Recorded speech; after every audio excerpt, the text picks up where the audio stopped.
ആളുണ്ടോ? ആരാ? എന്താ വേണ്ടത്?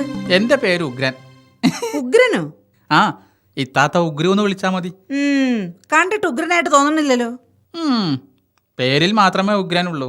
ഞാൻ ആളൊരു ലോല ഹൃദയനാ. നിന്റെ മുഖത്തും പെരുമാറ്റത്തിലൊക്കെ ഒരു കള്ളലക്ഷണം ഉണ്ടല്ലോ. കണ്ടോ, എനിക്കിത് കിട്ടണം. എല്ലാം വെട്ടി തുറന്ന് പറയുന്ന നിഷ്കളങ്കനായ ഒരു ചെറുപ്പക്കാരനാണ് ഞാൻ. ജീവിക്കാൻ വേണ്ടിയാണ് താത്ത.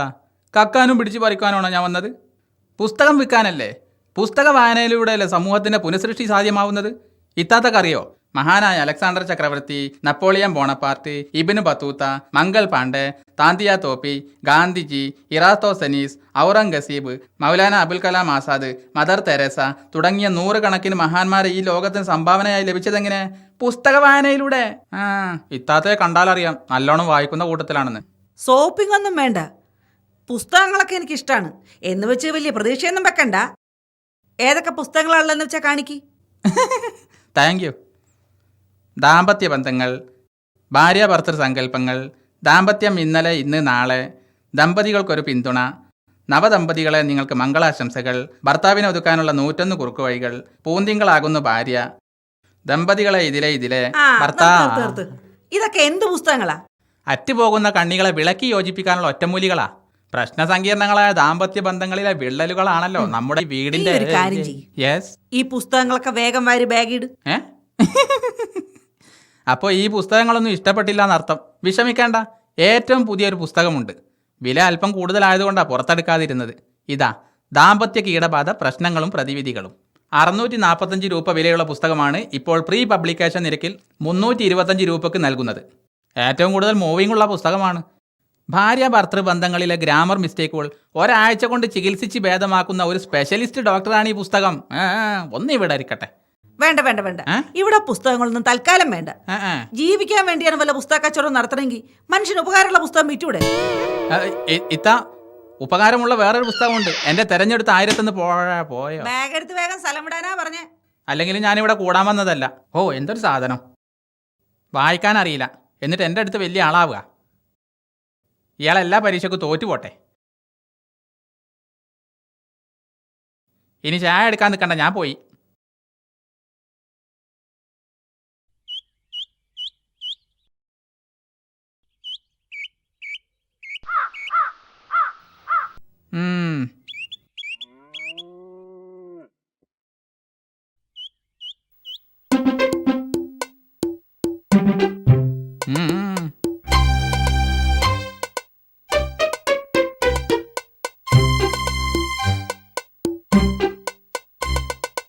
എന്താടോ വേണ്ടത്?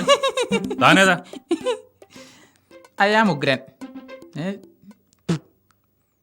നിങ്ങളുടെ രണ്ടുപേരുടെയും മുഖം കണ്ടാൽ അറിയാം എന്തോ ചില പ്രശ്നങ്ങളുണ്ടെന്ന്. മാത്രമല്ല, ഇത് തുടങ്ങിയിട്ട് കുറച്ച് കാലമായി എന്ന് ഞാൻ മനസ്സിലാക്കുന്നു. താൻ എന്തോന്ന് കുന്തം മനസ്സിലാക്കിയെന്നാ പറയുന്നത്? അതെ, ഭാര്യയും ഭർത്താവും ആകുമ്പോൾ അല്ലറ ചില്ലറ വഴക്കും വക്കാണൊക്കെ പതിവാ. പക്ഷെ അത് തുടരാൻ പാടില്ല. എന്നാൽ മിക്ക ദമ്പതികളും കാലാകാലവും വഴക്കാം. എന്താ കാരണം? അറിവില്ലായ്മ, ഗുരുതരമായ അറിവില്ലായ്മ. അറിവ് വായനയിലൂടെ നേടണം.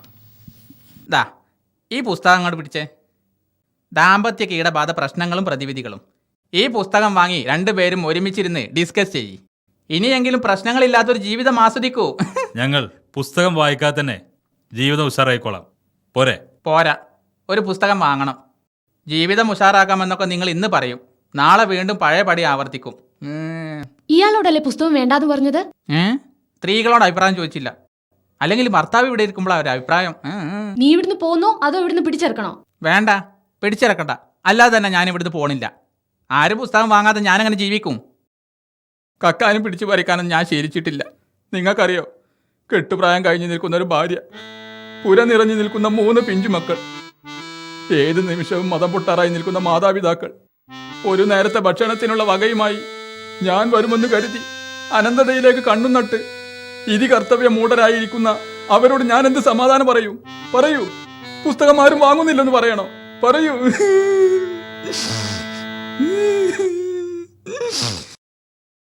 എന്താടോ പുസ്തകത്തിന്റെ വില? 400 രൂപ. 400 രൂപ? അത് കുറെ ഓവറാ. ഓവറോ? സാറേ, 645 രൂപ വിലയുള്ള പുസ്തകമാണിത്. കൂടുതൽ തർക്കിക്കാതെ ഇതൊന്നും അങ്ങോട്ട് പിടിച്ചേ. അല്ലെങ്കിൽ താൻ എന്തോ ചെയ്യും? വീട്ടിലെ കഷ്ടപ്പാടുകളൊക്കെ വീണ്ടും വിളിച്ചു പറഞ്ഞ് കരയും. അവിടെ നിൽക്ക്, ഞാനിപ്പോ വരാം. ഓക്കെ.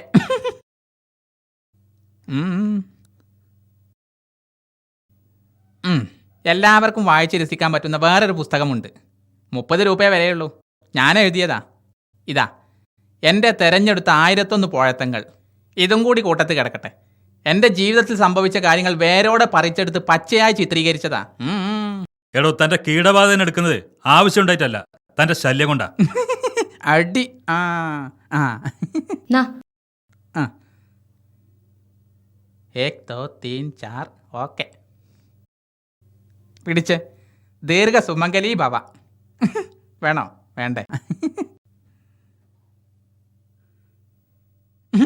എനിക്കിഷ്ടായി. അടി. എന്തിനാ ആവശ്യമില്ലാതെ ഇത് വാങ്ങിയത്? ആ ശല്യം ഒന്ന് ഒഴിഞ്ഞു കിട്ടണ്ടേ? ഒരു മിനിറ്റ്, ഞാൻ ഇപ്പൊ വരാം. ഹലോ. ആ, വലൈക്കും അസ്സലാം. വളരെ സുഖാണിക്ക. എല്ലാരും സ്കൂളിൽ പോയി. ഇപ്പൊ അങ്ങോട്ട് ഇറങ്ങിയിട്ടേ ഉള്ളൂ. അത് സാരമില്ല, ഓരോടും ഞാൻ രാത്രി സംസാരിക്കാം. ആ പിന്നെ നിന്റെ വിശേഷങ്ങൾ പറയ്. എന്താ, അസുഖമൊന്നുമില്ലല്ലോ? ഒന്നുമില്ലക്ക. ഒന്നും വരാതിരിക്കാൻ ഞാൻ പ്രാർത്ഥിക്കുന്നുണ്ട്. പിന്നെ സഹായത്തിന് വരുന്ന ആ പെണ്ണ് പോയിട്ടൊന്നുമില്ലല്ലോ? വീട്ടുപണിയൊക്കെ അതിനെ കൊണ്ട് തന്നെ ചെയ്യിച്ചാൽ മതി. വീട്ടിലെ ഭാരം പേറി നീ വെറുതെ ക്ഷീണിക്കണ്ട. പിന്നെ കാശിന് വല്ല അത്യാവശ്യമുണ്ടോ? അത്യാവശ്യം ഉണ്ടെങ്കിൽ പറയാൻ മടിക്കണ്ട. ഞാനതങ്ങനെ പറയാന്ന് വിഷമിച്ചിരിക്കുകയായിരുന്നു. എന്തേ പറഞ്ഞോ? നിനക്ക് എന്നോടല്ലാണ്ട് വേറെ ആരോടാ പറയാനുള്ളത്? എത്ര വേണ്ടേ? ഒരു 10,000 വേണം. ഞാൻ നാൾ പറഞ്ഞില്ലായിരുന്നോ, എൻ്റെ അമ്മായിയുടെ മകളുടെ ഹൗസ് വാമിങ്, അതിന് നമ്മുടെ വകയായിട്ട് എന്തെങ്കിലും കൊടുക്കണ്ടേ? ആയിക്കോട്ടെ, കാശ് ഉടനെ അയച്ചുതരാം. പോരെ? അപ്പോഴേ ഞാൻ പിന്നെ വിളിക്കാം. ഇപ്പൊ ഓഫീസിൽ പോകുന്ന വഴിയാ. മക്കളൊക്കെ അന്വേഷണം പറയട്ടോ. ഓക്കെ. ശരി.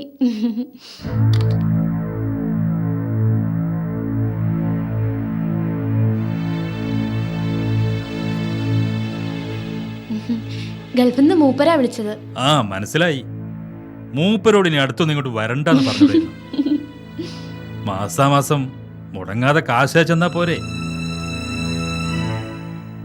പിന്നെ ഞാൻ പറഞ്ഞ കാര്യം, ഒരു 10,000 അയക്കാൻ ഞാൻ പറഞ്ഞിട്ടുണ്ട്. ഇന്ന് തന്നെ അയക്കുന്നാ പറഞ്ഞത്. നാളെ ബാങ്കിൽ നിന്ന് എടുക്കാം. നല്ലൊരു നുണ പറഞ്ഞിട്ടാ. അതൊന്നും സാരല്ല, വെറുതെ അല്ലല്ലോ, കടമായിട്ടല്ലേ. കടം എന്ന് പറഞ്ഞിട്ട് എത്രയപ്പോ വാങ്ങിയെന്നറിയോ? അതൊക്കെ എനിക്ക് ഓർമ്മയുണ്ട്. ഞങ്ങൾ കോൺട്രാക്ടർമാരുടെ അവസ്ഥയത്. ചില സമയത്ത് ലക്ഷങ്ങൾ ഒരുമിച്ച് വരും, ചിലപ്പോൾ ഒറ്റ കാശുണ്ടാവില്ല. ഇപ്പൊ ഞാൻ അല്പം ടൈറ്റിലാ. അതുകൊണ്ടാ തന്നോട് ചോദിച്ചത്. പ്രയാസാണെങ്കിൽ വേണ്ട. ഒരു പ്രയാസവും ഇല്ല. അല്ല, താൻ എന്നോട് കണക്ക് പറഞ്ഞതുകൊണ്ട്.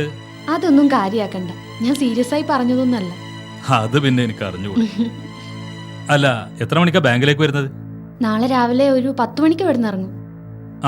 ഞാൻ ബാങ്കിലേക്ക് വരാം. വേണ്ട, അവിടുന്ന് ആരെങ്കിലും കണ്ടാലെന്താ? എനിക്കാരെയും പേടിയില്ല. പക്ഷെ എനിക്ക് പേടിയുണ്ട്. ന്യൂസേ ഒരു മിനിറ്റ് കൊണ്ട് ഗൾഫിലെത്തും.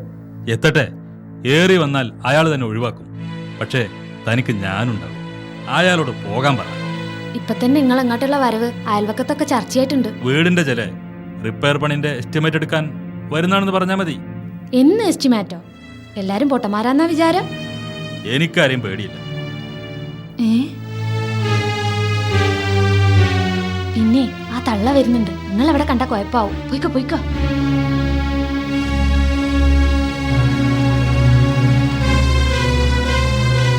തള്ള കേറി വരാൻ കണ്ട നേരം.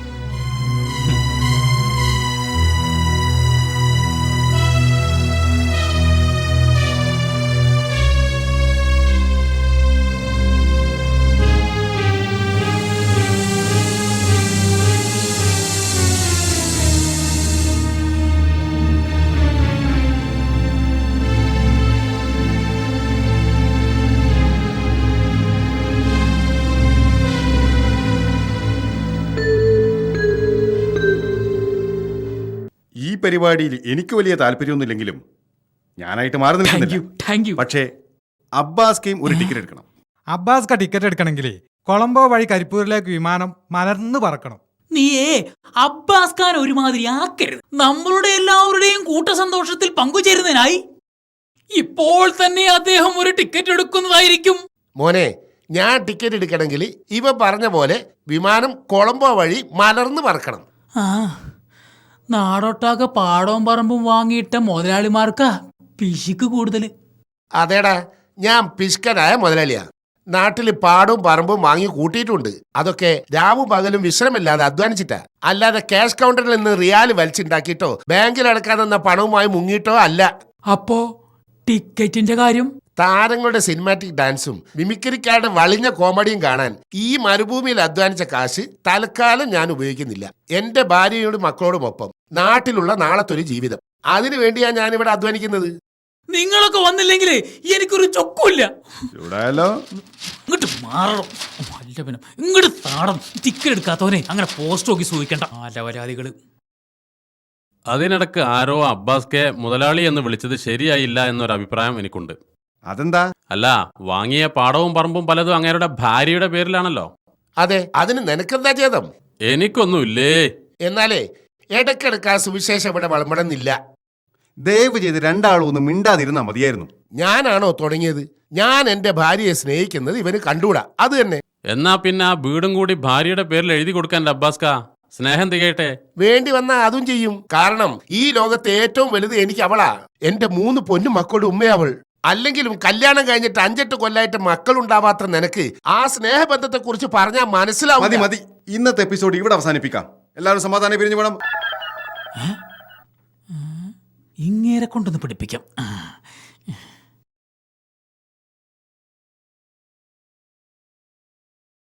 എന്താ ഒരു വിഷമം? എല്ലാ ഫീലിങ്സും നമുക്ക് മാറ്റാം, എൻജോയ് ചെയ്യാം. ഈ ടിക്കറ്റ് നിനക്ക്. എന്താ അത്? ഗാനമേളയും മിമിക്സ് പരേഡും. എന്നാ? അടുത്ത വെള്ളിയാഴ്ച. എവിടെ വെച്ചിട്ടാ? ദോഹ സ്റ്റേഡിയത്തില്. ആരൊക്കെ വരുന്നേ? മിമിക്രിക്കാരും സിനിമാക്കാരും. ഗാൻമേളണ്ടാ? ഇണ്ടേ. ആ, നന്നായി. അപ്പൊ ഈ ഫീലിങ്സ് ഒക്കെ മാറുക. മാറുന്നേ. എൻജോയ് ചെയ്യാലോ? ഓ, എൻജോയ് ചെയ്യാം. എന്നാ ഒരു കാര്യം ചെയ്, 2 ടിക്കറ്റ് ഇങ്ങെടുത്താ. ഓ, ഇവിടെ വെച്ചോളൂ. ഓ, ഇപ്പൊ തന്നെ ഇക്കിളിപ്പെടുത്തല്ലേ. ആ, അപ്പൊ പൊക്കോളൂ. ഞാൻ കൃത്യസമയത്ത് തന്നെ അവിടെ എത്തിക്കോളാം.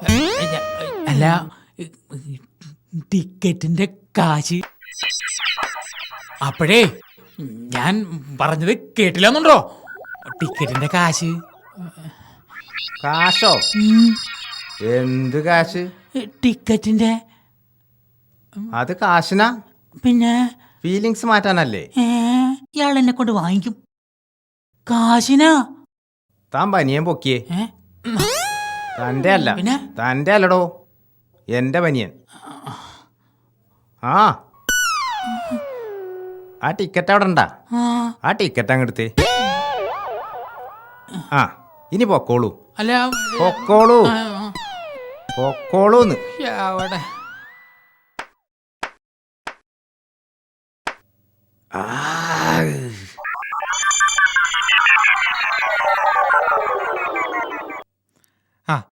ഒന്ന് കിടക്ക്, ഒന്ന് കിടക്ക്. എന്താ? അതെ, നേരത്തെ പറഞ്ഞ VIP പാസ് ഉണ്ടല്ലോ, അതൊന്നും എനിക്ക് വേണം. VIP പാസാ? നീയൊക്കെ എന്ത് VIP ആടാ? ഈ കാശ് കൊടുത്താൽ കിട്ടുന്ന VIP പാസ് അല്ലേ, അത് മതി. മുമ്പിൽ ഇരുന്നാ മതി. പാസൊക്കെ തരാം, പക്ഷേ 500 റിയാല് വരും. 500 റിയാലോ? അത് ഓവറാ. ഒരു 400 റിയാൽ തരാം. 400 റിയാലോ? 500 റിയാലിവിടെ ആള് ക്യൂവാ. VIP-കളുടെ കൂടെ ഫ്രണ്ടിലിരിക്ക. സിനിമാ താരങ്ങളൊക്കെ ഇങ്ങനെ തൊട്ടില്ല എന്ന ലെവലിലിരിക്ക. പിന്നെ കോട്ടിടണം, എന്റെ മാനം കളയരുത്. 500 റിയാൽ കുറച്ച് ഓവറാ. എന്നാലും എനിക്കൊരു പാസ് വേണം. പക്ഷെ ആരോട് പറയരുതേ. ഏയ്, പിന്നെ നീ വൈകുന്നേരം കാശ് റെഡിയാക്കി വെച്ചോ, ഞാൻ പാസുമായിട്ട് വരാം. ചെല്ല് ചെല്ല് ചെല്ല്. എന്തിനാ 5-6 എണ്ണം? യവനെ പോലത്തെ ഒന്ന് പോരെ. വല്യേത്താ, വല്യേത്താ. ഓ, ആരാ? ആ ഈ ഇപ്പം ഇങ്ങോട്ടുള്ള വരവൊക്കെ കുറച്ചില്ലടി. ഏയ് അങ്ങനൊന്നുമില്ല. ഇങ്ങോട്ട് ഇറങ്ങണമെന്ന് എപ്പോഴും വിചാരിക്കും. അപ്പം എന്തെങ്കിലും ഒരു തിരക്കും ഉണ്ടാവും. അതൊന്നല്ല, ഈ ഇങ്ങോട്ട് വരാത്തതിൻ്റെ കാരണം എനിക്ക് നന്നായി അറിയാം. എനിക്ക് വയസ്സ് കുറച്ചായെങ്കിലും ബുദ്ധിക്ക് അന്തക്കേടൊന്നുമില്ല. പക്ഷേ ഈയൊക്കെയാണോള് പറഞ്ഞ് നന്നാക്കേണ്ടത്. ഞാൻ പറയാത്തതുകൊണ്ടാണോ? പക്ഷേ അതുകൊണ്ട് എന്തെങ്കിലും കാര്യമുണ്ടോ? ഓക്കിപ്പോ എന്നോട് ഇഷ്ടക്കേട് കൂടിയെന്നല്ലാതെ അതുകൊണ്ട് ഒരു കാര്യമില്ല.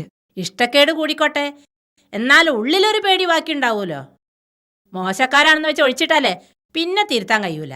നിങ്ങൾക്കൊന്ന് പറഞ്ഞു കൊടുത്തൂടെ അവളോട്? ഞാൻ ഇവിടുത്തെ വേലക്കാരത്തെയാ, അതെനക്കറിയൂലേ.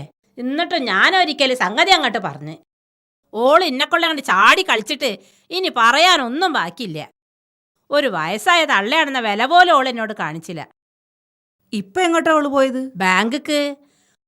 പുതിയാപ്പിള ഇന്നലെ പൈസ അയച്ചിക്കണ്, അതെടുക്കാൻ പോയതാ. ഇനിയിപ്പോ ആ പൈസ ആ എരപ്പന് കൊടുക്കൂ. ഓനിക്ക് പൈസ കൊടുക്കേ? അന്റെ അടുത്ത് വല്ല കഥയുണ്ടോ? ആ ചങ്ങായ ഓളടുത്തുനിന്ന് പൈസ പറ്റിച്ചു പോയേന് ഒരു കണക്കുമില്ല. ഇന്നാള് ഓനിക്ക് 2 വള ഊരിക്കൊടുത്തോള് വിൽക്കാന്. അനക്ക് കേക്കണോ? ഏതോ ഒരു പറമ്പിന്റെ ആധാരം ഓനുക്കും വേണ്ടി ബാങ്കിൽ പണയത്തിലാ. സുബ്ഹാനല്ലാഹ്. ഓളെ കണ്ണിലെ ഞാൻ കണ്ണും ചെവിയില്ലാത്തൊരു പൊട്ടത്തെയാണെങ്കിലും ഫോണിലൂടെയുള്ള കുസൂസ് പറിച്ചിൽ നിന്ന് ഞാൻ മനസ്സിലാക്കിയത് ഇതൊക്കെ. ആ പാവ അബ്ബാസ് ഗൾഫിൽ കിടന്ന് പെണ്ണുങ്ങള് കുട്ടികളെന്ന് കരുതി ചാവുക. ആ പൈസേന്റെ വില ഓക്ക് അറിയുന്നെങ്കില് അനാവശ്യമായിട്ട് ഒരു ഉറുപ്പ്യ ചെലവാക്കുവോ? ഇനിയിപ്പോ ഗൾഫിൽ നിന്ന് വരുമ്പോ ഈ പോര ഇവിടെ ഉണ്ടെങ്കിലായി. കാര്യങ്ങൾ ഇത്രയ്ക്ക് ഗുരുതരായതൊന്നും ഞാൻ അറിഞ്ഞില്ല വല്യത്ത. നിങ്ങൾക്ക് എന്നോടൊന്നും പറയായിരുന്നു. എന്നിട്ട് വേണം ഏഷനെ കൂട്ടിയെന്ന് പറഞ്ഞ് എന്നെ ഇവിടുന്ന് പറഞ്ഞയക്കേ. അല്ലെങ്കിൽ തന്നെ അബ്ബാസിന്റെ നിർബന്ധം കൊണ്ടാ എന്നെ ഇവിടെ നിർത്തണത്. ഓക്ക് എന്നെ ഇവിടെ നിർത്തിക്കൊള്ളണമെന്നൊന്നുമില്ല. പിന്നെ നിന്റെ തെറ്റപ്പൊരയിലും തീ മൂട്ടന്റെ മാളെ.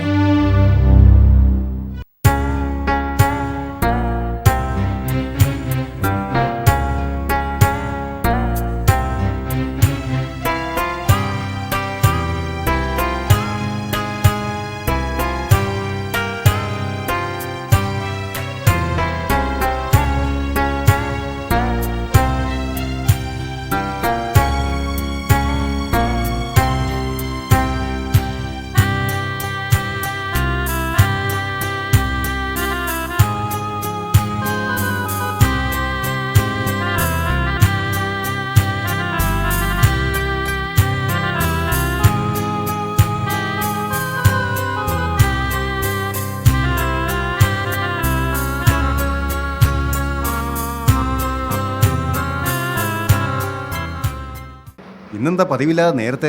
ഇന്ന് എന്താണെന്നറിയില്ല, ഒരു പനിക്കാൻ വരുന്നത് പോലെ. ഒന്ന് വിശ്രമിക്കണം. ഇതാ ഞാൻ നേരത്തെ പറഞ്ഞത്, വിശ്രമമില്ലാതെ ഓടി നടന്ന് സമ്പാദിച്ചിട്ട് ഒരു കാര്യമില്ല. അതുകൊണ്ട് ഇപ്പം എന്തുണ്ടായി? പലതും ഉണ്ടായി.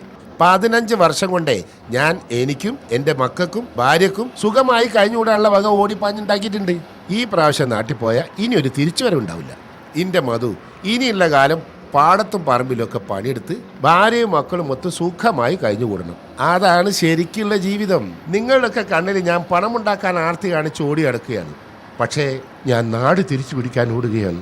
30-40 വർഷം ഗൾഫിൽ ജീവിച്ചിട്ടും നാട്ടിൽ ചെന്ന് വിശ്രമ ജീവിതം നയിക്കാൻ കഴിയാത്ത 100 കണക്കിന് ഗൾഫുകാരുടെ ജീവിതത്തിൽ നിന്ന് ഞാൻ കണ്ടെത്തിയ യാഥാർത്ഥ്യമാണ് ഇങ്ങനെ വിശ്രമമില്ലാതെ ഓടാൻ എന്നെ പ്രേരിപ്പിക്കും. ഇനിയുള്ള കാലം ഭാര്യയും മക്കളും ഒത്ത് കളിയും ചിരിയും ഒക്കെ ആയി ജീവിച്ചു തീർക്കണം. അടുത്ത മാസം പുറപ്പെടുകയാണ്. അടുത്ത മാസം? അതെ. ഇതെന്തോ ഒരു മുന്നറിയിപ്പില്ലാതെ?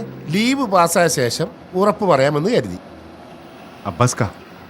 അബ്ബാസ്ക്ക് ഇത്രയും പറഞ്ഞപ്പോൾ ഭാര്യ മക്കളോടൊത്ത് നാട്ടിലുള്ളൊരു ജീവിതം ഞാനും സ്വപ്നം കണ്ടുപോവുകയാണ്. ആ സ്വപ്നം എന്നും കാണണം. അത് യാഥാർത്ഥ്യമാക്കാൻ ശ്രമിക്കുകയും വേണം. ജോലി കഴിഞ്ഞ് കിട്ടുന്ന ബാക്കി സമയങ്ങളിൽ മറ്റെന്തെങ്കിലും പാർട്ട് ടൈമിൽ ഏർപ്പെടുക. വെറുതെ ഇവിടെ ഗൾഫിൽ ഒഴിവു സമയങ്ങളിൽ മുഴുവൻ ഉറങ്ങി തീർത്ത് എന്തിനാണ് ഇവിടെ നരയിക്കുന്നത്?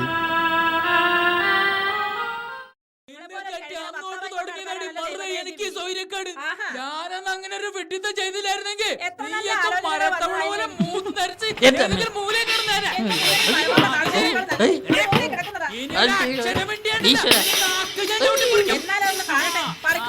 ചവിട്ടി പറിക്ക്. പിന്നെ നീ പറയുമ്പോഴൊക്കെ പറിക്കാൻ നീ വേറെ ആള് നോക്കണം. എന്നെ നിങ്ങൾക്ക് ശരിക്കും അറിയില്ല. അത് ശരിയാ, അത് മുന്നേ അറിയായിരുന്നെങ്കിൽ അവിടെ നിൽക്കാനാ പറഞ്ഞത്, ഇവിടെ ഇങ്ങോട്ട് വാ, ഞാൻ കാണിച്ചു തരാം. നിന്റെ ചങ്ക് ഞാൻ കലക്കും. ആഹാ. അയ്യോ എന്റെ മോ, അവിടെ നിൽക്കാനാ പറഞ്ഞത്. അയ്യോ അയ്യോ നിക്ക് അവിടെ. അമ്മ, ഇന്ന് അയ്യോ, ഞാൻ തലമുടി ഞാൻ പൊളിക്കും. എന്റെ മോ, അമ്മേ, യാ, അതാ, കർത്താവേ. ആഹാ. അത്രയ്ക്കായോ? അവിടെ നിൽക്കായി. ബാക്കി ഞാൻ വൈകുന്നേരം വന്നിട്ട് കാണിച്ചു തരണേ.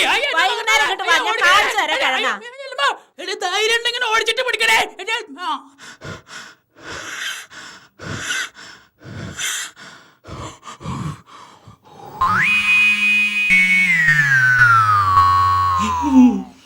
ആരും കണ്ടിട്ടില്ല.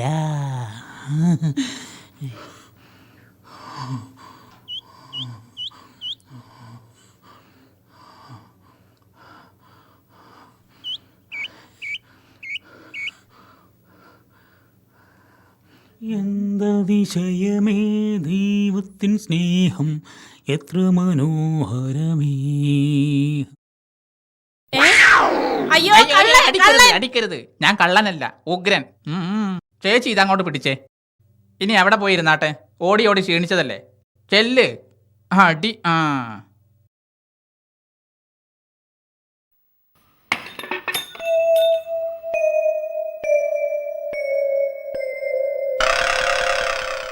അല്ല, താൻ ആരാ? എന്തിനാ ഇവിടെ വന്നത്? പറയുമ്പോ ഒന്നും തോന്നരുത്, ഞാനിവിടെ വരുമ്പോ ചേച്ചിയും ചേട്ടനും നല്ല അംഗം വട്ട. ഓ, എന്താ ചേച്ചിയുടെ ഒരു പെർഫോമൻസ്, എന്താണ് ഒരു ഡയലോഗ്. ചേട്ടൻ ഓടുന്ന ഓട്ടം കണ്ട് ഞാൻ ഒരുപാട് ചിരിച്ചു പോയി. അതൊക്കെ പോട്ടെ, എന്താ ചേച്ചി പ്രശ്നം? ഓ, അതിവിടെ എന്നും പതിവാ. എന്റെ ദൈവമേ, എന്നും വഴക്കോ? മോശം ചേച്ചി, വളരെ മോശം. എന്നും വഴക്കടിക്കുന്ന വീട്ടിൽ ഐശ്വര്യം കടന്നു വരില്ല. ഒന്നുകൂടി നന്നായി പെരുമാറാൻ ശ്രമിക്കൂ. നീ പറയാ തന്നെ നന്നായി പെരുമാറുന്നുണ്ട്. അങ്ങനെ തന്നെ വേണം. അങ്ങോട്ടും ഇങ്ങോട്ടും പെരുമാറും. ഓ, എന്തൊരു കഷ്ടം. എന്നിട്ട് ഇന്ന് ഞാൻ ചെരവെടുത്ത് ശരിക്കും പെരുമാറി. എന്റെ ദൈവമേ, ആ ഓട്ടമാ നീ കണ്ടത്. ചേ, അങ്ങനെ പെരുമാറുന്ന കാര്യമല്ല ഞാൻ പറഞ്ഞത്. സ്നേഹാദരവോടെ സൽസ്വഭാവത്തോടെ പെരുമാറുന്ന കാര്യമാ പറഞ്ഞത്. അങ്ങനെ കോണുമ്പോ തന്നെ എനിക്ക് കലിയ. അമ്മ അതിന് കയ്യിലിരിപ്പ് അയാൾക്ക്. ഓഹോ, ചേച്ചി ഈ പുസ്തകം അങ്ങോട്ട് പിടിച്ചേ. ഇതെന്തിനാ? ഇതേ ഭർത്താവിനെ എങ്ങനെ നിലക്ക് നിർത്താം എന്ന് വിശദീകരിച്ച് തരുന്ന ഒരു ഉത്തമ പുസ്തകമാണ്. ഭർത്താവ് സദാസമയം ഭാര്യയുമായി വഴക്കടിക്കാറുണ്ടോ? അന്യ സ്ത്രീകളെ കാണുമ്പോൾ ഇടം കണ്ടിട്ട് നോക്കാറുണ്ടോ? ഭാര്യ ഉണ്ടാക്കി കൊടുക്കുന്ന ഭക്ഷണത്തെ കുറ്റം പറയാറുണ്ടോ? കഞ്ഞി, ചൂല്, ഈനാമ്പേച്ചി, മരമാക്രി എന്നീ വിശിഷ്ട പദങ്ങൾ ഉപയോഗിച്ച് അഭിസംബോധന ചെയ്യാറുണ്ടോ? മരണ വീട്ടിലേക്ക് പോകുമ്പോൾ പുതിയ സാരി വാങ്ങിത്തരാൻ പറഞ്ഞാൽ കേൾക്കാത്ത പോലെ അഭിനയിക്കാറുണ്ടോ? ഫാഷൻ ഒപ്പിച്ച് പുതിയ ആഭരണങ്ങൾ വാങ്ങിത്തരാൻ പറഞ്ഞാൽ ഭീഷണിപ്പെടുത്താറുണ്ടോ? ഭാര്യയുടെ അപ്പനും അമ്മക്കും ഇട്ട് തെറി വിളിക്കാറുണ്ടോ? സീരിയൽ കാണുന്നതിനിടയ്ക്ക് ചാനൽ മാറ്റി മാറ്റി ഭാര്യയുടെ ക്ഷമ പരീക്ഷിക്കാറുണ്ടോ?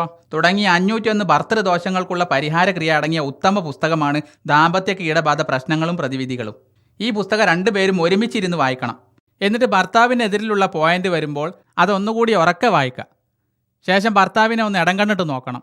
ഒരൊറ്റ ദിവസം കൊണ്ട് ഈ വീട് സ്വർഗമാവും, സ്വർഗം. ദാ ചേച്ചി ഐശ്വര്യമായി പുസ്തകം അങ്ങോട്ട് വാങ്ങിയാട്ടെ. എന്താ ഇതിന്റെ വില? 645 രൂപ. ഹാവൂ, എന്തൊരു വില. ചേച്ചി ആയതുകൊണ്ട് 500 രൂപ തന്നാ മതി. എനിക്ക് ലാഭം വേണ്ട. ചേച്ചിയുടെ കുടുംബം സന്തോഷത്തോടെ കഴിയുന്നത് കണ്ടാൽ മതി. 500 രൂപയ്ക്ക് പുസ്തകം വാങ്ങിയെന്ന് അങ്ങേരെ അറിഞ്ഞാൽ ഒരുമിച്ചിരുന്ന് വായിക്കാൻ ഞാനുണ്ടാവില്ല. അതിനു മുമ്പ് തന്നെ അയാൾ എന്നെ തലക്കടിച്ചു കൊല്ലും. അത്രയ്ക്ക് പേര് കേട്ട പിശുക്കനാ എന്റെ കെട്ടിയോൻ. പിശുക്കൻ എന്ന് പറഞ്ഞാ ഏതാണ്ട് എത്ര വരും? അറ്റ കൈക്ക് ഉപ്പ് തേക്കാത്തവെന്ന് കേട്ടിട്ടില്ലേ? അത് ശരി, അത് ചേച്ചിയുടെ കെട്ടിയോനാണല്ലേ? ആ, എന്നാ ചേച്ചി ഒരു കാര്യം ചെയ്യ്, ആദ്യം ഈ പേജ് മുതൽ വായിക്കണം. 1 മണിക്കൂർ കൊണ്ട് പിശുക്ക് കുറ്റിപ്പുറം പാലം കടക്കും. എന്നാ പിന്നെ വൈകണ്ട, ചേച്ചി പോയി കാശെടുത്ത് കൊണ്ടുവാ.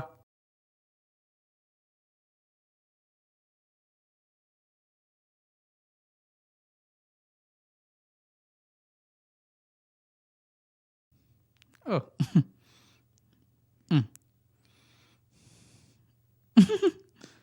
Thank you.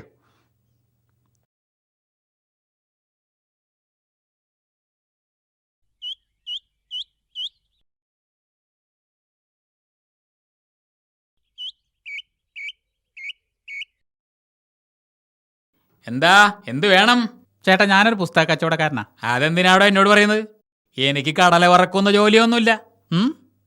കടല വറക്കുന്ന ജോലിയോ? അതെ, അവർക്കല്ലേ പുസ്തകങ്ങളുടെ ആവശ്യം ഉണ്ടാവുള്ളൂ. എനിക്കെന്തിനാടോ പുസ്തകം? ചേട്ടാ, ഇതെന്ത് പുസ്തകമാണെന്നാണ് വിചാരിച്ചത്? വീട്ടിൽ കയറി ചെല്ലുമ്പോൾ സ്വസ്ഥത വേണോ? എങ്കിൽ ദാമ്പത്യ കീടബാധ പ്രശ്നങ്ങളും പ്രതിവിധികളും എന്ന ഒരു പുസ്തകം വാങ്ങി ഭാര്യയെ അടുത്തിരുത്തി വായിച്ചു കൊടുക്ക്. നാളെ മുതൽ ഭാര്യ നിങ്ങളെ സ്നേഹം കൊണ്ട് മൂടും. ഒന്നും വായിക്കാതെ തന്നെ ഭാര്യ എന്നെ സ്നേഹം കൊണ്ട് മൂടാറുണ്ട്. ഉവ്വ് ഉവ്വ്. രാവിലെ തന്നെ ഭാര്യ സ്നേഹം കൊണ്ട് മൂടിയപ്പോ ചേട്ടൻ ഓടുന്ന ഓട്ടം ഞാൻ കണ്ടതാ. നീ എങ്ങനെയാണ് കണ്ടത്? ഞാനവിടെ പുസ്തകം വിൽക്കാൻ വന്നിരുന്നു. പക്ഷെ സാഹചര്യം തടി കേടാവുന്ന പരുവമായതുകൊണ്ട് പതുക്കെ സ്ഥലം വിട്ടു. എന്തിനാ ചേട്ടാ ഇങ്ങനെ ഭാര്യയുടെ ചവിട്ടും കൊണ്ട് കഴിയുന്നത്? കിഴങ്ങ മിണ്ടാതിരടാ. കിഴങ്ങൻ. അത് തന്നെ. രാവിലെ ചേച്ചി ചേട്ടനിട്ട് ചാർത്തുത ഞാൻ കേട്ടു. ദയവേത് നീ ഒന്നും മിണ്ടാതിരിക്കുന്നുണ്ടാ? ഞാൻ നിർത്തി. എന്താ പ്രശ്നം? മുതലാളിൻ്റെ അടുത്ത് ആരോ വന്നിട്ടുണ്ടല്ലോ. ചേട്ടാ, ചേട്ടന് ഭാര്യയുടെ കൂടെ സന്തോഷത്തോടെ ജീവിക്കണം എന്ന് ആഗ്രഹമുണ്ടോ? എനിക്ക് ആഗ്രഹം ഉണ്ടായിട്ടെന്താടാ? ആ താടയൊക്കെ തോന്നണ്ടേ? അത് ശരി. എന്നാലേ ഈ പുസ്തകം കൂടെ പിടിച്ചേ. നിങ്ങളുടെ ഭാര്യ ഉണ്ടല്ലോ, ആ കാട്ടുമാക്കാൻ, അവളെ ഒരു മനുഷ്യ സ്ത്രീയാക്കി തരും ഈ പുസ്തകം. പൂമുഖ വാതിൽക്കൽ സ്നേഹം വിടർത്തുന്ന പൂന്തിങ്കളാകുന്നു ഭാര്യ എന്ന് കേട്ടിട്ടില്ലേ? അത് ചേട്ടന്റെ വീട്ടിൽ പുലർന്ന് കാണും. ഒരു പുസ്തകം വായിച്ചിട്ട് എന്റെ ഭാര്യ പൂന്തിങ്ങളാവും ഞാൻ വിശ്വസിക്കണില്ല. വിശ്വസിക്കണം. ചേട്ടൻ വീട്ടിലേക്ക് കയറി വരുമ്പോൾ മുഖം വീർപ്പിച്ചുകൊണ്ടാണ് ഭാര്യ സ്വീകരിക്കാറ്. കൃത്യസമയത്ത് ഭക്ഷണം ഉണ്ടാക്കി തരാതെ സീരിയൽ കണ്ടിരിക്കാറുണ്ടോ? ഇടയ്ക്കിടയ്ക്ക് സാരിയും ആഭരണങ്ങളും ആവശ്യപ്പെട്ടുകൊണ്ട് ശല്യം ചെയ്യാറുണ്ടോ? എടോ കിഴങ്ങ, അരമാക്രി, മൊച്ചെ, ഞൗഞ്ഞി തുടങ്ങിയ വിശിഷ്ട പദപ്രയോഗങ്ങൾ നടത്തി ആദരിക്കാറുണ്ടോ? അതിഥികളുടെ മുമ്പിൽ വെച്ച് ഭാര്യ നിങ്ങളെ കൊച്ചാക്കാറുണ്ടോ? നിങ്ങൾ വീട്ടിലേക്ക് വാങ്ങുന്ന സാധനങ്ങൾ നിങ്ങളറിയാതെ ഭാര്യ അവളുടെ വീട്ടിലേക്ക് കടത്താറുണ്ടോ? നിങ്ങളുടെ പേഴ്സിൽ നിന്നും പണം അടിച്ചു മാറ്റാറുണ്ടോ? നിങ്ങളുടെ ബന്ധുക്കൾ വീട്ടിലേക്ക് വരുമ്പോൾ മുഖം വീർപ്പിച്ചും ഭാര്യയുടെ ബന്ധുക്കൾ വരുമ്പോൾ സന്തോഷം പ്രകടിപ്പിച്ചുമാണോ സ്വീകരിക്കാറ്? ഷോപ്പിങ്ങിന് പോകുമ്പോൾ നിങ്ങളെ ഒഴിവാക്കാൻ ശ്രമിക്കാറുണ്ടോ? ഇത്ര കാലവും നിങ്ങളോടൊപ്പം ജീവിച്ചിട്ട് നിങ്ങൾ എനിക്ക് എന്താണ് തന്നത് മനുഷ്യ എന്ന് ഇടയ്ക്കിടയ്ക്ക് ചോദിക്കാറുണ്ടോ? മതി. അവളുടെ സ്വഭാവം വെച്ച് നോക്കുമ്പോ ഈ പറഞ്ഞ കാര്യങ്ങളൊക്കെ എത്ര നിസാരം. എത്ര കഠിന സ്വഭാവക്കാരെയും പളുങ്കു പോലെ ശുദ്ധരാക്കുന്ന ഒരു പുസ്തകമാണിത്. ഒന്ന് വാങ്ങ്. എന്നിട്ട് ഭാര്യയെ അടുത്തിരുത്തി രണ്ടുപേരും കൂടി വായിക്ക്. എന്നിട്ട് ഭാര്യയ്ക്കെതിരിലുള്ള പരാമർശം വരുമ്പോൾ അതൊരു 2 or 3 വട്ടം വായിക്കുക. എന്നിട്ട് പതുക്കെ ഇടം കണ്ടിട്ട് നോക്കുക. ഉദാഹരണത്തിന് ഇതാ ഈ പേജ് മറിക്കുക. എന്നിട്ട് ഉറക്കെ വായിക്കുക. ചില ഭാര്യമാർക്ക് ചൊറിത്തവളയുടെ സ്വഭാവമാണ്.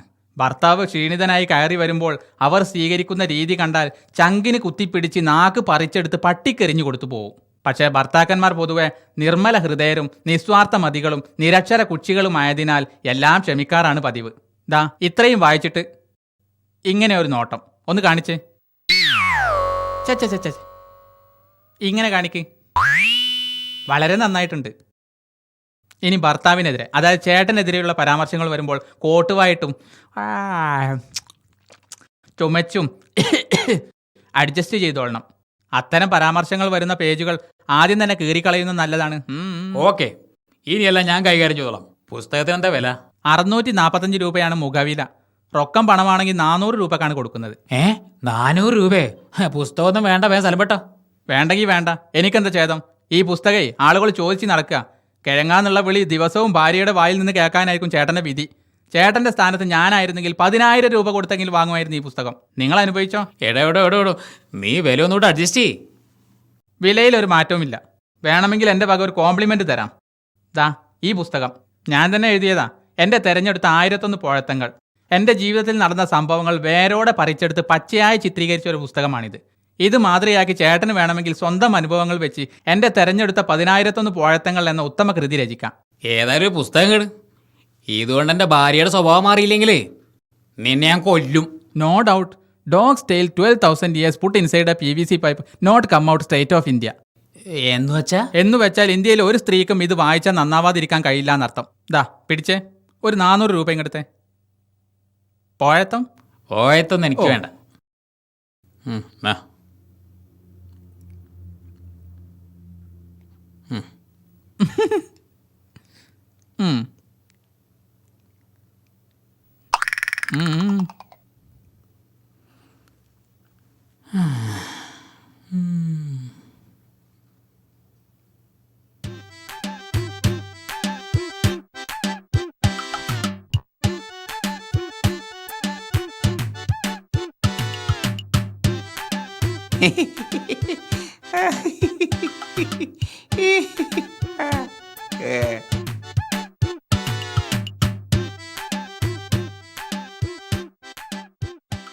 എന്താ മുതലാളിയുടെ പ്രശ്നം? ഏതാണ് അയാൾ?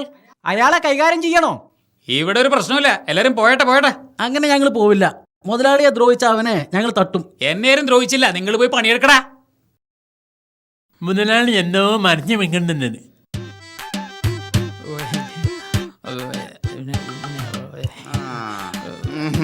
പോ ഞാൻ 5 വരെ എണ്ണതിന് മുമ്പ് പോയി പണി തുടങ്ങിയില്ലെങ്കിലേ ഒരെണ്ണത്തിന് ഇന്ന് കൂലി തരില്ല. 1 2 3 എന്നോടാ കളി. കഴിഞ്ഞതൊക്കെ മറന്ന് ഇന്ന് മുതൽ പുതിയൊരു ജീവിതം ആരംഭിക്കണം.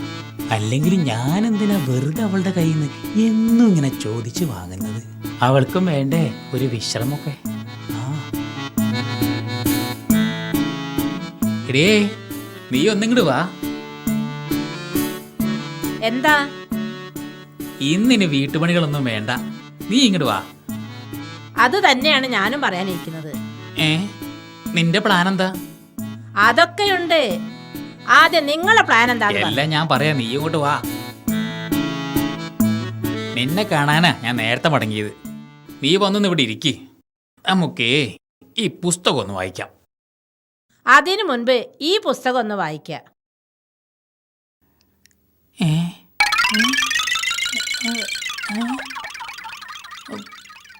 രണ്ടും ഒരേ പുസ്തകമാണല്ലോ. ആഹാ, എന്നെ ശരിയാക്കാൻ വേണ്ടിയിട്ടാണല്ലോ ഇത്രയും വിലപിടിപ്പുള്ള പുസ്തകം നീ വാങ്ങിയത്, മാരയോന്തേ. ജീവിതത്തിൽ പത്രം പോലും വായിക്കാത്ത നിങ്ങൾ ഈ പുസ്തകം വാങ്ങിയത് എന്നെ നന്നാക്കാറല്ലേ കിഴങ്ങ? അതേടി, നിന്റെ മരമോന്ത ഒരിക്കലെങ്കിലും തെളിഞ്ഞു കാണണമെന്ന് ഞാൻ ആഗ്രഹിച്ചു പോയി. ഇത് കേട്ടോ.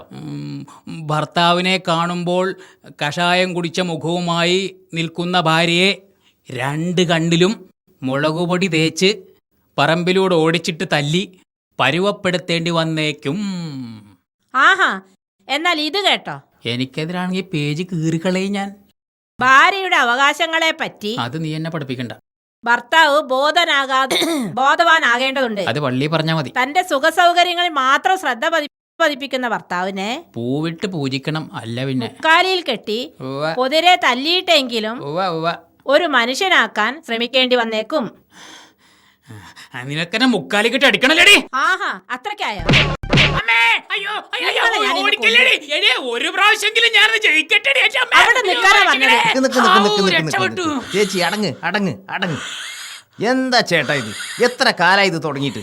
ഒന്നുമില്ലെങ്കിലും അയൽപ്പക്കത്ത് ആളുണ്ടെന്ന് മനസ്സിലാക്കണ്ടേ?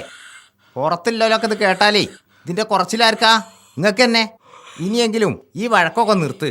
ചേച്ചി പതിവ്രതയും ദുർമനസ്സുകാരനുമായ ഇങ്ങനത്തെ ഭർത്താവിനെ കിട്ടിയതിൽ ചേച്ചി ദൈവത്തെ സ്തുതിക്കണം.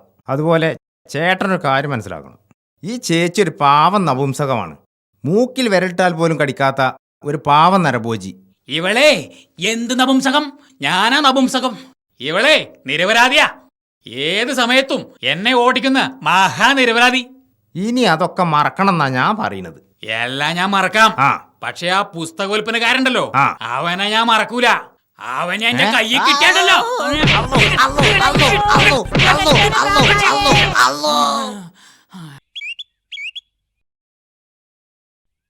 ആ ജമീലത്ത, അകത്തേ കയറി വരി, ഞാൻ ചായ ഉണ്ടാക്കാം. ചായ ഇപ്പം അങ്ങോട്ട് കുടിച്ചിട്ടേ ഉള്ളൂ. ഞാൻ നിന്നോടൊരു ഉപകാരം ചോദിക്കാൻ വന്നത്. എന്താ ജമീലത്ത? എനിക്ക് ഒരു 5000 രൂപ വായ്പ വേണം. 2 ആഴ്ച കഴിഞ്ഞിട്ട് തരാം. അതിപ്പോ അത്രയ്ക്ക് വലിയൊരു സംഖ്യ എൻ്റെ അടുത്തില്ലല്ലോ. എത്രയാ ഉള്ളത്? 1000-ന് താഴെ കാണും. അത് ഞാൻ വിശ്വസിക്കില്ല. കാരണം നീ ഇന്നലെ ബാങ്കിലേക്കാ പോയെന്ന് എനിക്കറിയാം. തിരിച്ചു കിട്ടില്ല എന്ന് കരുതിയിട്ടാവും. അങ്ങനെയൊന്നുമില്ല. നമ്മൾ ആദ്യമായിട്ടൊന്നുമല്ലല്ലോ അങ്ങോട്ടും ഇങ്ങോട്ടും തരണതും വാങ്ങണതും. എന്നാ പിന്നെ ബാങ്കിൽ നിർത്ത കാശ് എനിക്കിതാ, ഒരു അത്യാവശ്യത്തിന്. അത് പിന്നെ ഞാൻ മതി. അത് കേൾക്കാനാ ഇത്രയും നേരം ഞാൻ ചോദിച്ചത്. എനിക്ക് കാശിനാവശ്യമായിട്ടല്ല. ഇനി ഞാനൊരു കാര്യം പറയട്ടെ. എന്താ? എന്താന്ന് ഞാൻ വളച്ചുകെട്ടി പറഞ്ഞു. നീയാണെങ്കിൽ മനസ്സിലാകാത്ത പോലെ ഭാവിച്ചും കുറെ സമയം കളഞ്ഞുകൊണ്ടൊന്നും ഒരു കാര്യവുമില്ല. മാത്രമല്ല, ഞാൻ എന്താ പറയാൻ പോകുന്നതെന്നും എൻ്റെ വരവ് കണ്ടപ്പോൾ തന്നെ നിനക്ക് മനസ്സിലായിട്ടുണ്ടാവും. ശരിയല്ലേ ഞാൻ പറഞ്ഞത്? എന്നാ പറയ്, എന്താ നിന്റെ ഉദ്ദേശം? നിന്റെ അവസ്ഥ എന്താന്ന് നിനക്ക് വല്ല ബോധമുണ്ടോ? നിങ്ങളൊക്കെ എന്നെ വല്ലാതെ തെറ്റിദ്ധരിച്ചിട്ടുണ്ട്. തെറ്റിദ്ധരിക്കേണ്ട സാഹചര്യം നീ ഉണ്ടാക്കുന്നു പറയും. ആ കോൺട്രാക്ടർ എന്തിനാ ഇവിടെ വരുന്നത്? അയാൾ നിന്റെ ആരാ? അയാളെപ്പറ്റി നിനക്ക് എന്തറിയാം? അയാൾക്ക് നീ കൊടുക്കുന്ന കാശ് എവിടുന്നാ കിട്ടുന്നതെന്ന് നിനക്കറിയോ? അതിലെ 1 രൂപയിലും അബ്ബാസുഖന്റെ വേർപ്പിന്റെ മണമില്ലേ നിസ? ജമീലത്ത, ഞാനത് വെറുതെ കൊടുക്കുന്നതല്ല, കടമായിട്ട് കൊടുക്കുന്നതാ. കടം കൊടുക്കാൻ അയാൾ നിന്റെ ആരാണെന്ന് കൂടി എനിക്ക് പറഞ്ഞ് മനസ്സിലാക്കിത്താ. അയാൾക്ക് കാശിന് അത്യാവശ്യമുണ്ടെങ്കിൽ ഈ നാട്ടിൽ എത്ര ആണുങ്ങളുണ്ട്, അവരോട് ചോദിച്ചൂടെ? നിന്റെ അടുത്ത് വന്ന് ചോദിക്കാൻ മാത്രം നിങ്ങൾ തമ്മിലുള്ള ബന്ധം എന്താ? ഞാൻ ഇനി എന്താ ചെയ്യേണ്ടത്? നീ അയാൾക്ക് കൊടുത്ത കാശ് മുഴുവൻ തിരിച്ചു വാങ്ങണം. മേലിൽ ഈ വഴിക്ക് വരരുതെന്ന് നീ തുറന്നു പറയണം. മോളെ, നിന്നോടുള്ള സ്നേഹം കൊണ്ട് പറയുക, നീ പഴയ അനീസിയാവണം. നീ വല്ലാതെ മാറിപ്പോയിട്ടുണ്ട്. തൊട്ടടുത്തുള്ള എന്റെ വീട്ടിലേക്ക് നീ ഒന്ന് വന്നിട്ട് ആഴ്ചകളായി. അതുപോട്ടെ, നിന്റെ സ്വന്തം മക്കളുടെ കാര്യങ്ങൾ പോലും ശ്രദ്ധിക്കാൻ നിനക്കിപ്പോ ആവുന്നില്ല. ഒക്കെ പോട്ടെ, നിനക്കും മക്കൾക്കും വേണ്ടി ഒരു മനുഷ്യൻ മരുഭൂമി കിടന്ന് ഉരുകുന്നത് നിനക്ക് എങ്ങനെ മറക്കാൻ കഴിയും? ആ മനുഷ്യൻ ഇത്രയും കാലം ഇതൊന്നും അറിയാത്തത് പടച്ചോനൊരു മറയിട്ടത് കൊണ്ടാ. നിന്റെ മനസ്സിൽ ധാരാളം നന്മകൾ അവശേഷിക്കുന്നു എന്ന കാരണം കൊണ്ടാ. ആ നന്മകൾ എന്നാണോ നിന്നിൽ നിന്നില്ലാതാവണത്, അന്ന് പടച്ചോൻ ആ മറയും നീക്കിക്കളയും. അത് നീ സൂക്ഷിക്കണം.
ഹലോ ഹലോ ഹലോ, ആരാ? ആ, ഇത് ഞാനാ. അവിടെ വിശേഷങ്ങളൊന്നും ഇല്ലല്ലോ? ഒന്നുമില്ലേക്കാ, ഇവിടെ എല്ലാവർക്കും സുഖാണ്. എന്താ പാതിരാക്കൊരു വിളി? അവിടെ എന്തെങ്കിലും പ്രശ്നമുണ്ടോ? ഒന്നുമില്ല, വെറുതെ ഒന്ന് വിളിക്കണം തോന്നി, അപ്പൊ അങ്ങോട്ട് വിളിച്ചു, അത്ര തന്നെ. വിശേഷിച്ചൊന്നുമില്ലല്ലോ? ഒന്നുമില്ലേക്കാ. കുട്ടികൾക്ക് അസുഖമൊന്നുമില്ലല്ലോ? ഒന്നുമില്ല. ആ, നിനക്ക് പ്രത്യേകിച്ചിട്ടൊന്നുമില്ലല്ലോ? ഇല്ലേക്കാ. പിന്നെ എപ്പോഴെങ്കിലും പുറത്തേക്കൊക്കെ പോകുമ്പോ റോട്ടിൽ കൂടെ നടക്കുമ്പോ വാഹനങ്ങളൊക്കെ ശ്രദ്ധിച്ചിട്ട് നടക്കണം കേട്ടോ. എന്താ പാതിരാക്കി വിളിച്ചിട്ട്? ഞാൻ എന്താ ചെറിയ കുട്ടിയാ? പറയാണ്, ശ്രദ്ധിക്കണം. ശരി. ആ, നിനക്ക് ഉറക്ക് ബുദ്ധിമുട്ടായോ? ഇല്ല. ഏ? ഇല്ലാന്ന്. ആ, അവിടെ ഇപ്പൊ എല്ലാരും ഉണർത്തിയിട്ടുണ്ടോ? ഇല്ലല്ല, ഇവിടെ എല്ലാരും നല്ല ഉറക്കില്ല. ഓർക്ക് ശല്യാവൂലേ? ഏയ്, ഓർക്കൊന്നും ഒരു ബുദ്ധിമുട്ടുമില്ല. നല്ല ഉറക്കാവൂലേ? ആ.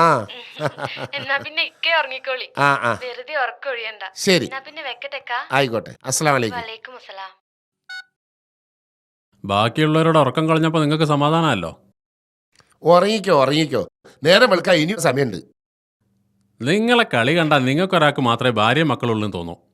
24 മണിക്കൂർ വിളിയും തെളിയും. എന്നാ പിന്നെ ബാക്കിയുള്ളവരെ ശല്യം ചെയ്യാതെ പുറത്തെവിടെങ്കിലും പോയി വിളിക്കുക. അത് ചെയ്യൂല, മനുഷ്യനെ അടങ്ങാറാക്കാൻ. അല്ലേ ചങ്ങാതി, ഞാൻ എന്റെ ഭാര്യയല്ലേ വിളിച്ചത്, നിന്നെ വിളിച്ചില്ലല്ലോ. പിന്നെ നീ എന്തിനാ ഉണർന്നത്? ഓ, ഇമ്മാതിരി വർത്താനം കേൾക്കുമ്പോഴാ എൻ്റെ ഉത്തരം മുട്ടിപ്പോയി. ഒരു കാര്യം പറഞ്ഞാൽ അതെന്താന്ന് മനസ്സിലാവില്ല. അല്ലെങ്കിലും കല്യാണം കഴിഞ്ഞ് 5-8 കൊല്ലം കഴിഞ്ഞിട്ടും കുട്ടികളുണ്ടാവാത്ത നിനക്ക് ഭാര്യൻ്റെയും മക്കളും സ്നേഹത്തിന്റെ കാര്യം പറഞ്ഞാൽ മനസ്സിലാവൂല. ഏലക്കാതെ പോടാ. നീയൊക്കെ എന്റെ മുമ്പിൽ ആളാണെങ്കിൽ 101 പ്രാവശ്യം കൂടി ജനിക്കണം. അത് വിടളിയാ, ഞാൻ 1000 വെച്ച്. ഞാൻ 5000 വെച്ചു. 5000 വെച്ച് കളിക്കാൻ ഇക്കൂട്ടത്തിൽ ആണുങ്ങളുണ്ടെങ്കിൽ വെക്ക്. എന്തേ, ആരുമില്ലേ? എന്നാലേ ഈ കോൺട്രാക്ടറോട് വാചകം അടിക്കുമ്പോ ഒന്നോർത്തോ, കാശ് വെച്ച് കളിക്കാൻ കെൽപ്പുള്ള പുലിക്കുട്ടികളെ ഞാൻ കാണിച്ചു തരാം നിങ്ങൾക്ക്. രാത്രി എന്റെ കൂടെ ക്ലബിലേക്ക് വാ. ഇപ്പൊ നമ്മൾ കളിക്കുന്ന ഈ കളി ഇത് വെറും കളി. വെള്ളം വാങ്ങാൻ പോയ ആ പിശാജ് മടങ്ങി വരുന്നത് വരെയുള്ള വെറും ഒരു ടൈം പാസ്. അളിയ ഒരു സംശയം ചോദിച്ചോട്ടെ, അളിയനോടുന്ന ഇത്രയും കാശ്? നാട്ടിൽ തെങ്ങ് റബ്ബറൊക്കെ കാണേ. കോൺട്രാക്ടർമാർക്ക് എന്തിനാടാ റബ്ബറും തെങ്ങും? ഒരു വീടിന്റെ പണി തീർത്താ എത്രയാ കയ്യിൽ വരുന്നതെന്നറിയോ? എടാ കഞ്ഞികളെ, ഞാൻ ഇവിടെ ഒരു ബാങ്കിൽ പുതിയൊരു അക്കൗണ്ട് തുടങ്ങിയിട്ടുണ്ട്. അവിടെ നിന്ന് എനിക്ക് ആവശ്യമുള്ളത്ര കാശ് എടുക്കാം, തിരിച്ചടക്കുകയും വേണ്ട. ഏതളിയാ ബാങ്ക്? എനിക്ക് അവിടെ അക്കൗണ്ട് തുടങ്ങാനാ. തൽക്കാലം ഒരു അക്കൗണ്ട് മതി.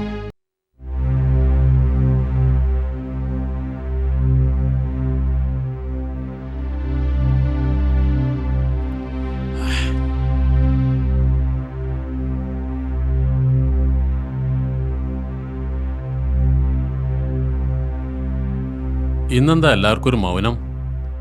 അബ്ബാസിക്ക വേറെ സ്ഥലത്തേക്ക് താമസം മാറി. അതെന്താ പറയാതെ മാറിയത്? മൂപ്പര് നമുക്കൊക്കെ ഒരു ശല്യാണത്രേ. മൂപ്പർക്ക് എന്താ ഇപ്പൊ അങ്ങനെ തോന്നാൻ കാരണം? അതിന് കാരണം നീയാണെന്നാണ് ഇവിടുത്തെ പൊതു അഭിപ്രായം.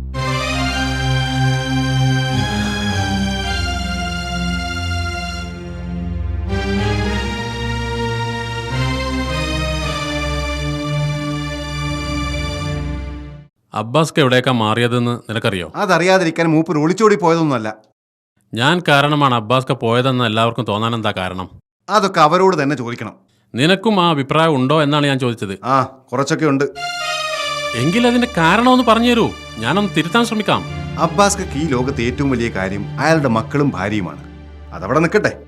റൂമിൽ എന്ത് ചർച്ച ഉണ്ടായാലും അവിടെയൊന്നും വാ പൊളിച്ചൊരു അഭിപ്രായം പറയാത്ത നീ ആകെ വാ തുറക്കുന്നത് അബ്ബാസ്ക്കയുടെ ഭാര്യാസ്നേഹത്തെ കുറ്റപ്പെടുത്താനാണ്. മറ്റുള്ളവരോടൊക്കെ വല്ലപ്പോഴും എന്തെങ്കിലും പറയുമ്പോൾ തന്നെ അത് കാര്യമാണോ തമാശയാണോ എന്ന് നിന്റെ മുഖത്ത് നോക്കിയാൽ മനസ്സിലാവില്ല. കാരണം ചിരി എന്നൊന്നും നിന്റെ നിഘണ്ടുവിലില്ലല്ലോ. തെറ്റ് എന്റെ ഭാഗത്താണെങ്കിൽ ഞാൻ തന്നെയാണല്ലോ അത് തിരുത്തേണ്ടത്.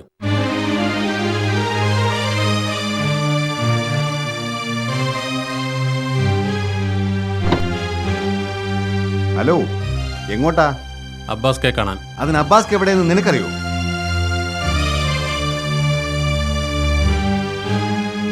ആ, കേറ്.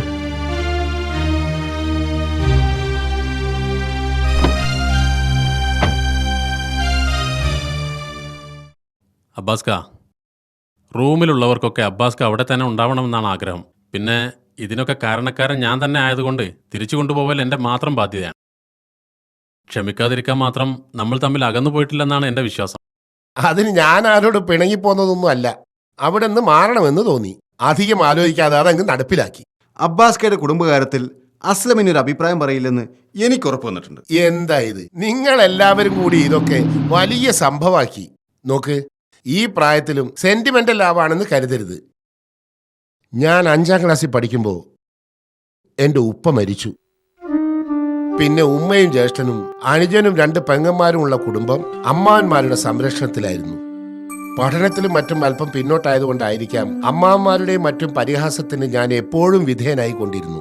എൻ്റെ കൂടപ്പിറപ്പുകൾ പോലും എന്നെ അവഗണിച്ചുകൊണ്ടിരുന്നപ്പോഴും ഉമ്മക്ക് എന്നോടായിരുന്നു ഏറ്റവും ഇഷ്ടം. 30ാം വയസ്സിലായിരുന്നു ഗൾഫിൽ എത്തിപ്പെട്ടത്. അത് വേറൊരു കഥയാണ്. ഗൾഫിലെത്തി 3 മാസം കഴിഞ്ഞപ്പോഴാണ് ഉമ്മ മരിച്ച വിവരം കിട്ടിയത്. പെട്ടെന്ന് കുഴഞ്ഞു വീണ് മരിച്ചതായിരുന്നു.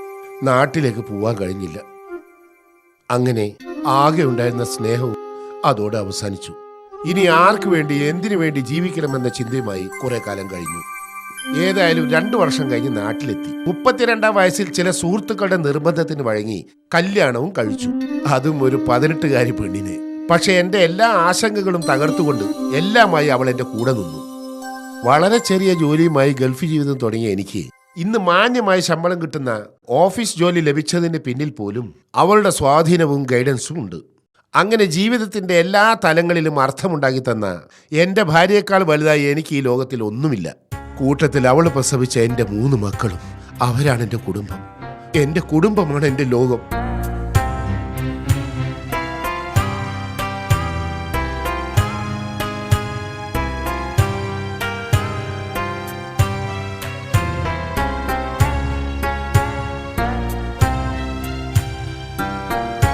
ഞാൻ എൻ്റെ ഭാര്യയോട് കാണിക്കുന്ന അമിതമായ അടുപ്പവും സ്നേഹവും പലപ്പോഴും നിനക്ക് ഇഷ്ടപ്പെടാത്തതുപോലെയാണ് നിന്റെ പെരുമാറ്റം. ആ സമയത്തെ ദേഷ്യത്തിന് നിനക്ക് കുട്ടികളുണ്ടാവാത്ത വിഷയം ഞാനും എടുത്തിടും. നിന്നെ ഒന്ന് ഒതുക്കുക എന്നത് മാത്രമാണ് അപ്പോഴത്തെ എൻ്റെ ചിന്ത. അത് പറഞ്ഞു കഴിഞ്ഞാൽ പിന്നെ നീ ഒന്നും പ്രതികരിക്കില്ല എന്ന് എനിക്കറിയാം. പക്ഷേ നിന്നോടങ്ങനെ പറഞ്ഞു പോയതിൽ എനിക്ക് അങ്ങേയറ്റത്തെ കുറ്റബോധം ഉണ്ടാവാറുണ്ട്. ഇനി ഒരിക്കലും ഞാൻ അങ്ങനെ പറയില്ല എന്ന് തീരുമാനിക്കാറുണ്ട്. പിന്നെയും നീ എന്നെ കൊണ്ട് അത് പറയിപ്പിക്കും. യഥാർത്ഥത്തിൽ റൂം മാറാൻ പ്രേരിപ്പിച്ച വിഷയം തന്നെ അതാണ്. വെറുതെ നമ്മൾ എന്തിനാ ഈ അന്യനാട്ടിൽ ശത്രുക്കളാവുന്നത്?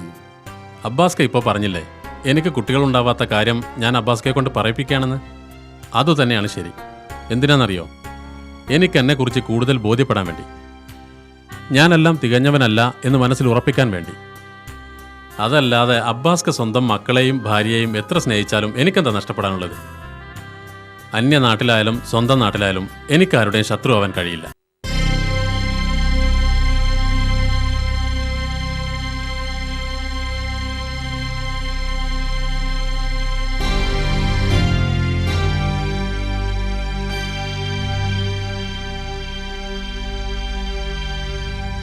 എന്താടാ സുഖല്ലേ?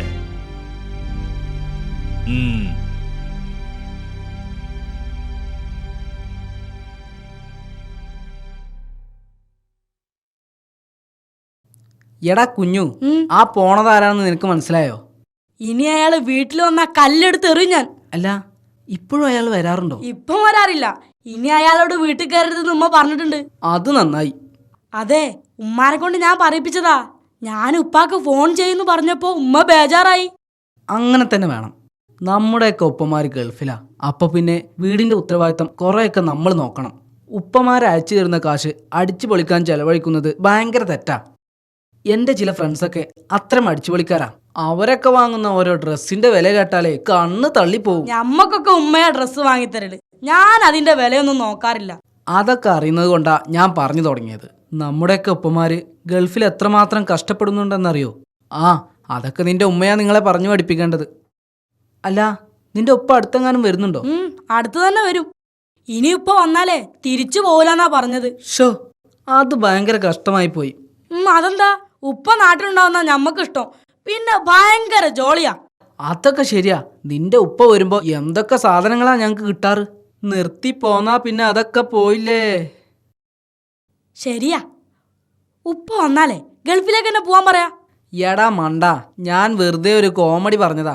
ഇനി ഞാൻ പറഞ്ഞത് വീട്ടിൽ പോയി പൊട്ടിക്കണ്ട. എന്റെ കോമഡി ഒന്നും ആർക്കും മനസ്സിലാകുന്നില്ലല്ലോ പടച്ചോനെ. നിങ്ങളുടെ ഉപ്പനോട് നാട്ടിലേക്ക് വരാൻ പറ. പിന്നെ തിരിച്ചു പോകാൻ സമ്മതിക്കണ്ട. എന്റെ ഉപ്പ ഗൾഫ് നിർത്തിയ വീട് പട്ടിണിയാവും. നിന്റെ ഉപ്പാനെ പോലെ സമ്പാദിച്ചു കൂട്ടാൻ എൻ്റെ ഉപ്പക്ക് കഴിഞ്ഞിട്ടില്ല. അതിന് കുറേ കാരണങ്ങളുണ്ട്.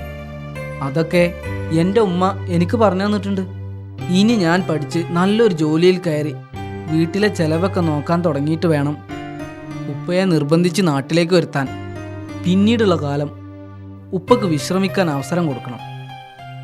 നിങ്ങൾക്ക് ആരാവാൻ ആഗ്രഹം? അത് പറയാം. നിനക്കാരാവാൻ ആഗ്രഹം? എനിക്ക് ഗൾഫ് പോകാൻ ആഗ്രഹം. നിങ്ങൾക്കോ? എനിക്കൊരു പൈലറ്റ് ആവാൻ ആഗ്രഹം. പൈലറ്റോ?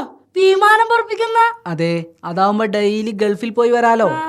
പിന്നെ നീ ഗൾഫിൽ പോകുമ്പോഴും വരുമ്പോഴും എന്റെ ഫ്ലൈറ്റിൽ കയറിയാ മതി. നിന്നോട് ടിക്കറ്റ് വാങ്ങണ്ടെന്ന് കണ്ടക്ടറോട് ഞാൻ പറഞ്ഞോളാം. മാത്രല്ല എന്റെ തൊട്ടടുത്തിരുത്തി വിമാനം പറപ്പിക്കുന്നൊക്കെ ഞാൻ നിനക്ക് പഠിപ്പിച്ചു തരാം. വാക്കാണല്ലോ, പിന്നെ പറ്റിക്കരുത്. ഏയ്, പ്രോമിസ്. പടച്ചോനെ, ഈ കോമഡിയും പാളിപ്പോയല്ലോ. Abbas, please come.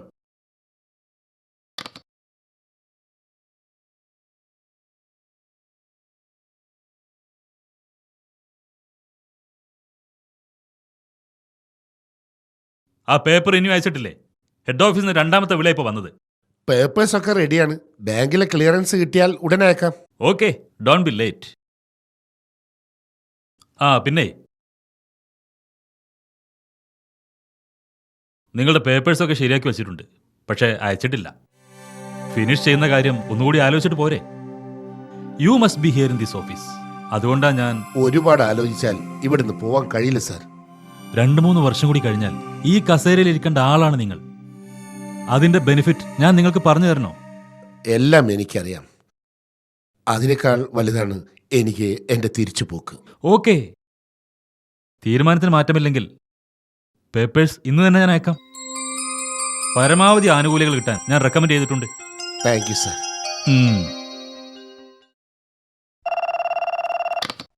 Hello, yeah, okay, I am waiting here. യാ.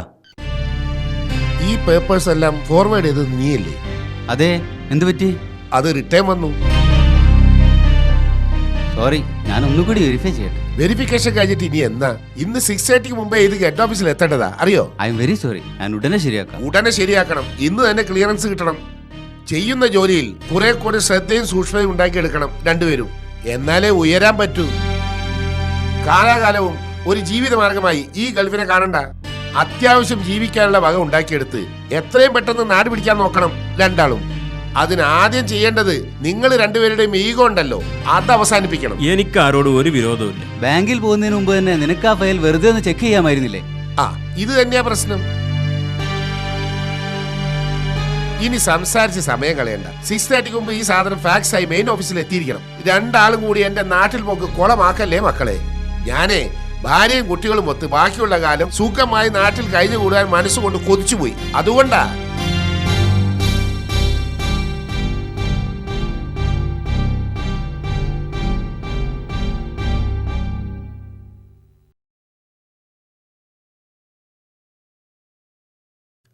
ബോസിന് നിങ്ങൾ നാട്ടിലേക്ക് വിടാൻ തീരെ താല്പര്യമില്ലെന്ന് തോന്നുന്നു.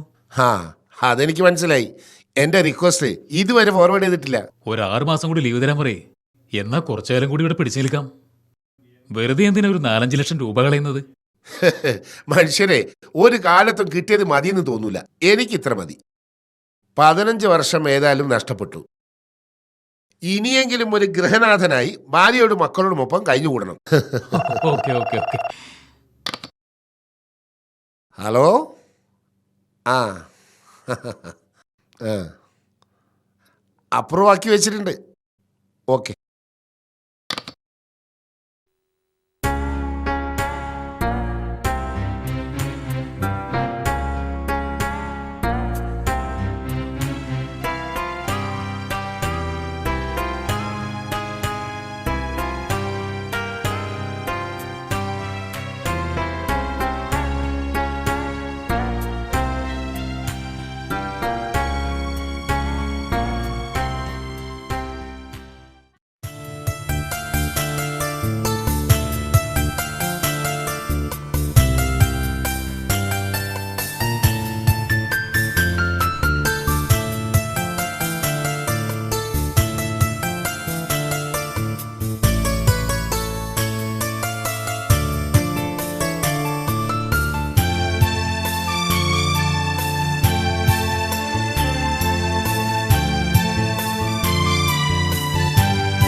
എല്ലാം ക്ലിയറാക്കി.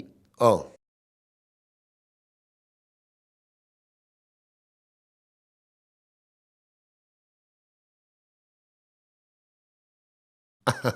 നൈസ്.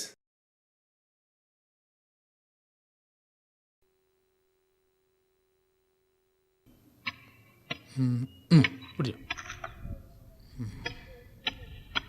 എന്നാ.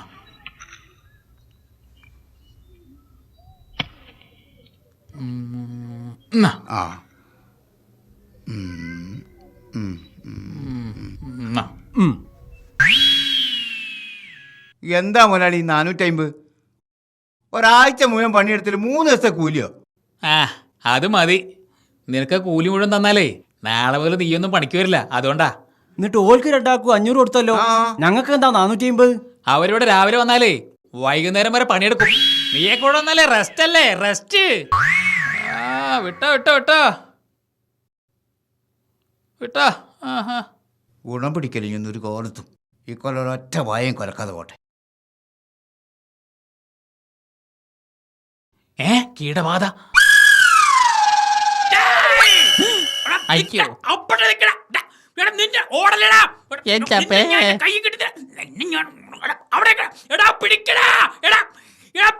പിടിച്ചോ പിടിച്ചോ എടാ പിടിച്ചോടാ എടാ പിടിക്കടാ എടാ പിടിയടാ പിടിയടാ പിടിച്ചോ എടാ പിടിയടാ എടാ പിടിച്ചടാ പിടിയടാ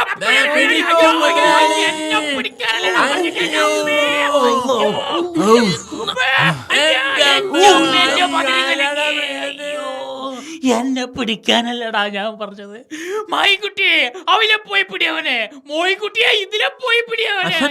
നിങ്ങൾ എന്നെ പിടിക്കടാ.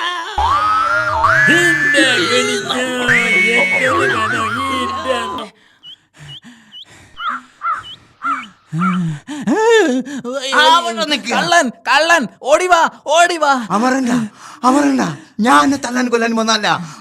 പിന്നെ എന്താ അതിന്റെ ഉദ്ദേശം? അന്നെ പിടിച്ചോണ്ടെല്ലാം പറഞ്ഞു. പിടിച്ചുകൊണ്ടല്ലാനോ?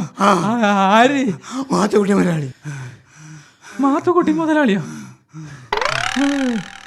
ഓ മനസ്സിലായി മനസ്സിലായി, മാത്തുക്കുട്ടി മുതലാളി. എന്നിട്ട് നിന്നോട് എന്താ പറഞ്ഞത്? നിന്നെയും കൊണ്ടല്ലാതെ മുതലാളിന്റെ മുമ്പ് കണ്ടുപോരുത്. നിങ്ങളുടെ മുതലാളിയുടെ ഒരു കാര്യം കൊച്ചു കുഞ്ഞുങ്ങളുടെ മനസ്സാ. അല്ലെങ്കിൽ ഇത്രയും ചെറിയൊരു കാര്യത്തിന് ആരെങ്കിലും ഇങ്ങനെ വാശി പിടിക്കോ? മനസ്സിലായില്ല. അതെ, നിങ്ങളെ മുതലാളി എന്നോടൊരു പുസ്തകം വേണമെന്ന് പറഞ്ഞിരുന്നു. ഇതുവരെ അത് കൊടുക്കാൻ എനിക്ക് കഴിഞ്ഞിട്ടില്ല. പിടിച്ചേ. ഓ ഏതായാലും നിങ്ങളൊരു ഉപകാരം ചെയ്യും, ഇത് മുതലാളിക്കൊന്ന് കൊടുക്കണം. എന്നാ പിന്നെ നേരിട്ട് അങ്ങോട്ട് കൊടുത്താ പറയുന്നു. നേരിട്ട് കൊടുക്കാൻ മുതലാളിയെ ഞാൻ കാണണ്ടേ? ഇത്രയും നേരം നിന്നെ ഓടിച്ചിട്ട് മുതലാളിയെ കണ്ടില്ല. ഓ എന്റെ ദൈവമേ, അത് മുതലാളിയായിരുന്നോ? ഞാൻ കരുതി വല്ല പിടിച്ചു പറിക്കാരുമായിരിക്കുന്നു. നിങ്ങൾക്ക് അത്രയല്ലേ തോന്നിയിട്ടുള്ളൂ. ഞങ്ങൾക്ക് അയാളെ കാണുമ്പോ കൊള്ളക്കാരനായിട്ടാ തോന്നല്. ഓ അയാളുടെ ഒരു ഭാഗ്യം. അപ്പൊ പറഞ്ഞ പോലെ പുസ്തകം മുതലാളിക്ക് കൊണ്ട കൊടുക്ക്. അതെ, ഒന്നവിടെ നിന്നേ. പുസ്തകത്തിന്റെ കാശ് തരാതെ എങ്ങോട്ടാ? കാശ് മുതലാളിയോട് വാങ്ങി തരാം. അതുവരെ ഞാനിവിടെ മേലോട്ട് നോക്കിയിരിക്കണോ? എനിക്കാണെങ്കിൽ അർജന്റായി വീട്ടിലെത്തണം. അതുകൊണ്ട് നീ ഒരു കാര്യം ചെയ്യ്, പുസ്തകം കൊടുക്കുമ്പോൾ മുതലാളിയോട് കാശ് വാങ്ങി നീ എടുത്തോ. തൽക്കാലം ഇതിന്റെ കാശ് നീ തന്നാ മതി. ഞാനോ? എത്ര ഇതിന്റെ വില? 645 രൂപ. 645 റുപ്യേ? എന്റെ കയ്യിൽ ആകെ 450 റുപ്യുള്ളൂ. ബാക്കി എവിടെന്നെങ്കിലും വാങ്ങി തരൂ. ഞാൻ എവിടെ നിന്ന് വാങ്ങി തരേ? നിങ്ങൾ ഈ നാട്ടുകാരനല്ലേ, ആരോടെങ്കിലും വാങ്ങി തരൂ. മുതലാളിയോട് കിട്ടുമ്പോൾ തിരിച്ചു കൊടുക്കാലോ. ഹലോ ചേട്ടാ, ചേട്ടാ ഒന്നിങ്ങോട്ട് വരൂ. ഇയാൾക്കൊരു 195 രൂപ കടം കൊടുക്കൂ, ഉടനെ തിരിച്ചു തരും. Thank you. കണ്ടോ, വേറെ ഒരു കൂലിപ്പണിക്കാരനായ എനിക്ക് ആര് കടം തരാനാ? കൂലിപ്പണിക്കാരനായിരുന്നോ? എന്നാൽ ഇത് ആദ്യം പറയണ്ടേ? എന്നോട് ക്ഷമിക്കൂ സഹോദര, ക്ഷമിക്കൂ. ഞാൻ ആളറിയാതെ മോശമായി പെരുമാറിപ്പോയി. എന്റെ അച്ഛൻ ഒരു കൂലിപ്പണിക്കാരനായിരുന്നു. ഞാൻ ജനിക്കുന്നതിന്റെ 14 വർഷം മുമ്പ് അച്ഛൻ മരിച്ചുപോയി. അന്നു മുതൽ ഞാനും കൂലിപ്പണിക്കാരെ സ്നേഹിച്ചു തുടങ്ങി. ഇന്നും ആ പ്രക്രിയ അപങ്കുരം തുടരുന്നു. അതുകൊണ്ട് ചേട്ടന്റെ കയ്യിലുള്ള കാശ് തന്നാ മതി, പുസ്തകം ഞാൻ തരാം. എന്റെ കയ്യിൽ ആകെ 450 റുപ്യുള്ളൂ. മതി, ഞാൻ അതുകൊണ്ട് തൃപ്തിപ്പെട്ടു. പക്ഷേ ഒരു കാര്യം, നീ മുതലാളിയോട് 645 രൂപ തന്നെ വാങ്ങും. അപ്പൊ നിനക്ക് 195 രൂപ ലാഭം. സന്തോഷായില്ലേ?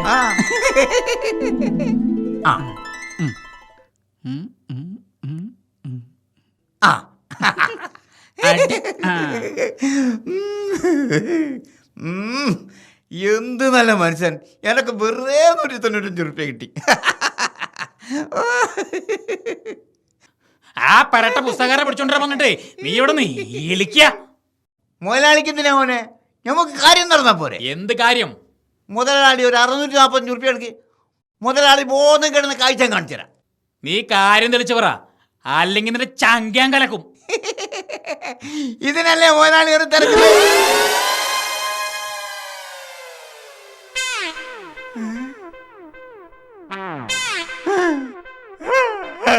മുതലാളി മരിച്ചേ.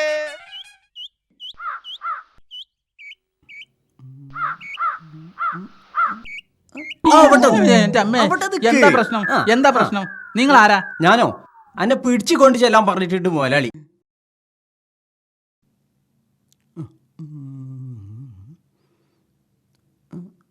മുതലാളി മുതലാളി എന്തൊരൊർക്കാത്, എണീക്ക് മുതലാളി.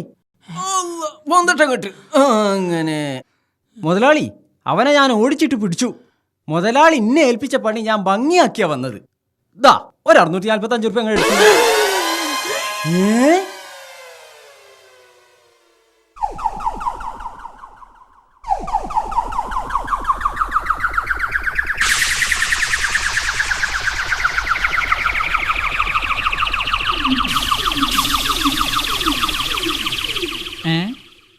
ആരാ ഇവിടെ ഒരു ജുബയും മുണ്ട് ഉണക്കാനിട്ടത്? ആരും ഇല്ലെങ്കിൽ എനിക്കെടുക്കാം, രാത്രി ഉറങ്ങുമ്പോൾ ഇടാം.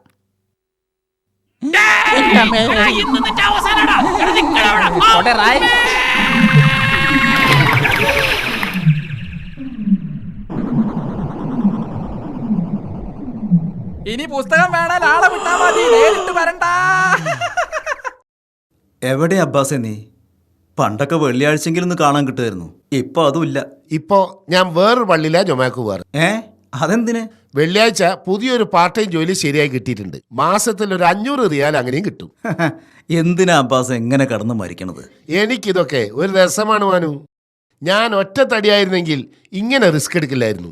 എന്റെ കാലം കഴിഞ്ഞാലും ഭാര്യയും മക്കളും കഷ്ടപ്പെടരുതല്ലോ, അതിനുള്ളത് ഒരുക്കണം, അത്രേ ചെയ്യുന്നുള്ളൂ. നിന്റെ ഇഷ്ടം പോലെ തന്നെ നടക്കട്ടെ. എനിക്കൊരു വിശേഷം പറയാണ്ട്, അതിനാ ഞാൻ നിന്നെ തേടിയാണെന്നത്. എന്താ പുതിയ വിശേഷം? അടുത്ത മാസം ഞാൻ നാട്ടിലേക്ക് പോവാണ്. ഓഹോ. ഈ പ്രാവശ്യത്തെ പോക്കിന് ഒരു പ്രത്യേകത കൂടി ഉണ്ട്. അതെന്താ? ഇനി തിരിച്ചു വരില്ല. ഫിനിഷ് ആക്കിയതല്ല, ഞാൻ ഫിനിഷ് ആയതാണ്. അത് നന്നായി. ഞങ്ങൾക്കൊന്നും സാധിക്കാത്തത് നീ സാധിച്ചിരുന്നല്ലോ. നിന്റെ ലീവ് എന്നാ? ഒരു 4 മാസം കൂടി കഴിയും.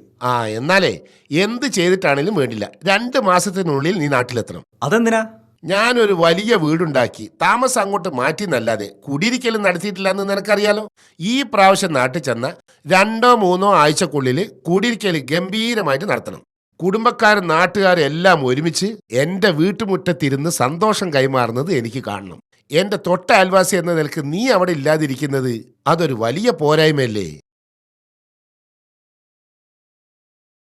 അല്ലാന്ന് രാവിലെ കുട്ടികളുടെ കരച്ചിൽ കേട്ടപ്പോ വന്ന് നോക്കിയതാ. അപ്പൊ എന്താ അവസ്ഥ? തള്ളനെ കാണാനില്ല. അവരെവിടെ പോയത്? അത് ചോദിക്കാനുണ്ടോ? ആ കോൺട്രാക്ടർ കൂടെ പോയിട്ടുണ്ടോ? എന്നാൽ ഈ മക്കളെ ഇവിടെ തരിച്ചാക്കിയിട്ട് ഓക്കെ ഇത് ചെയ്യാൻ എങ്ങനെ കഴിഞ്ഞു എന്നാണ് എനിക്ക് മനസ്സിലാവാത്തത്. അനുരാഗം തലക്ക് പിടിച്ചാ പിന്നെ ഭർത്താവും മക്കളും ഉമ്മയും ബാപ്പിയും ഒന്നും ഉണ്ടാവൂല. ആ കോൺട്രാക്ടർ മഹാനാറിയ എല്ലാ വേണ്ടാത്തുള്ളവനാ. അങ്ങനാണെങ്കിലേ ഓളെ കയ്യിലെ കാശ് തീർന്ന ഓ മുങ്ങും. അതിനെവിടെ കയ്യിലുള്ളത് തീരുന്നത്? സ്വത്ത് മുഴുവൻ ഓളുടെ പേരിലല്ലേ? അബ്ബാസിന്റെ പേരിൽ ഈ പെര മാത്രമേ ഉള്ളൂ. എന്നാലേ അതന്നെ ഇതിനൊക്കെ കാരണം. അതിനെപ്പറ്റി ഇനി പറഞ്ഞിട്ട് കാര്യമില്ല. എത്രയും വേഗം അവരെ കണ്ടുപിടിക്കാൻ നോക്കി. അത് നമ്മൾ പറഞ്ഞിട്ട് കാര്യമല്ല, ഉത്തരവാദപ്പെട്ട ആളുകൾ പറയട്ടെ. അതിനാരാ ഉത്തരവാദപ്പെട്ടവര്? അബ്ബാസ്ഖാന്റെ ജ്യേഷ്ഠൻ അനുജനൊക്കെ ഇവിടെ ഉണ്ടല്ലോ, അവരെടുക്കേണ്ട തീരുമാനം. എന്ത് തീരുമാനം അഞ്ഞെടുക്കേണ്ടത്? ഓളെ തിരിച്ചുണ്ടായിരുന്നോ? എനിക്ക് ജീവൻ ഉണ്ടെങ്കിൽ ഞാൻ അതിന് സമ്മതിക്കൂല. എന്ന് പറഞ്ഞാൽ എങ്ങനെയാണ്? ഈ കുട്ടികളുടെ കാര്യം പിന്നെ ആര് നോക്കും?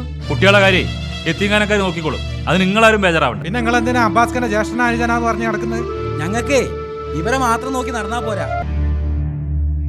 പ്രശ്നം ഇക്കോലത്തിൽ വഷളായപ്പോ ഇവിടെ വന്ന ഒച്ചമ്പടയും കൂടെ എല്ലാവർക്കും എന്തൊരു ഉത്സാഹം.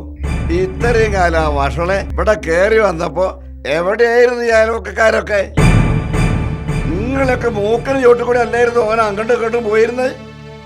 അബ്ബാസിന്റെ ഏട്ടനും അനിയനും ഇവിടെ അടുത്തല്ലേ താമസിക്കുന്നത്? ഇങ്ങനെ ഒരു സംഗതി കേട്ടിട്ട് ഉത്തരവാദിത്തോട് കൂടി ഒന്ന് വന്ന് ഇവിടെ ദോഷിച്ചോ? ഇല്ല. ആരെയും പേടിക്കാനില്ലാത്തോണ്ട് ഓള് തോന്നിയോട് നടന്ന്. എന്നിട്ട് ഇപ്പൊ ഇവിടെ വന്ന് ആഘോഷിക്കുക എല്ലാരും.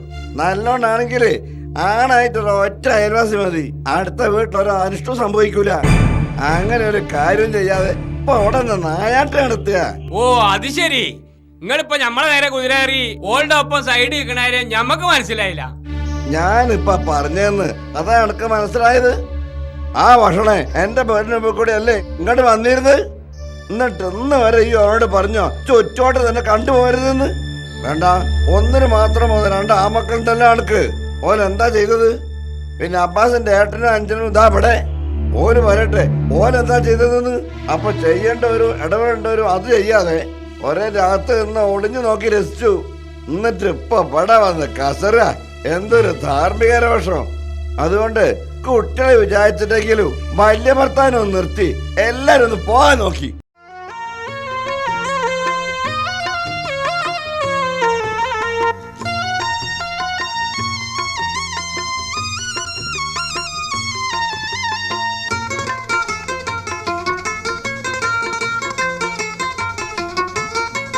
വാതില് തുറന്നൊരാ നിമിഷം, വാക്കുകളില്ലാത്തൊരാ നിമിഷം. വാതില് തുറന്നൊരാ നിമിഷം, വാക്കുകളില്ലാത്തൊരാ നിമിഷം. വാസ്തവത്തിൽ വാർന്നൊലിച്ചു പോയി കൽബിൽ കരുതിയ സന്തോഷം. വാസ്തവത്തിൽ വാർന്നൊലിച്ചു പോയി കൽബിൽ കരുതിയ സന്തോഷം.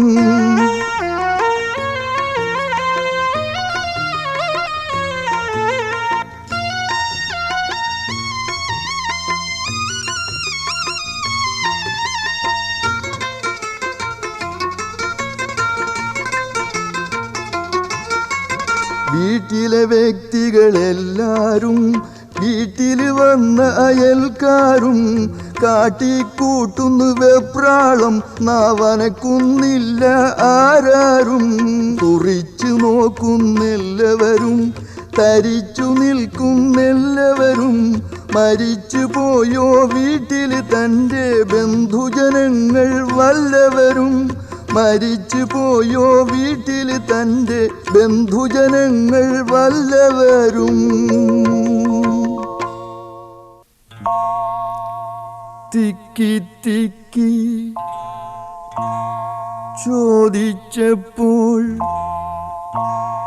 തിക്കി തിക്കി ചോദിച്ചപ്പോൾ മുക്കിൽ വിളിച്ച് തന്നോട്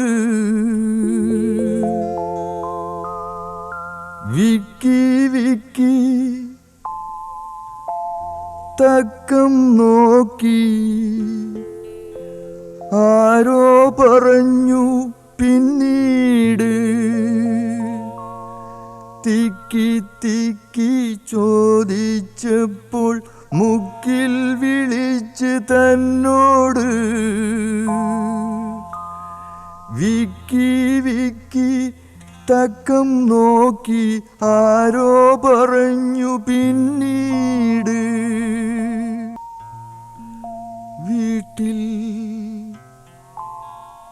വീട്ടിൽ നിന്നും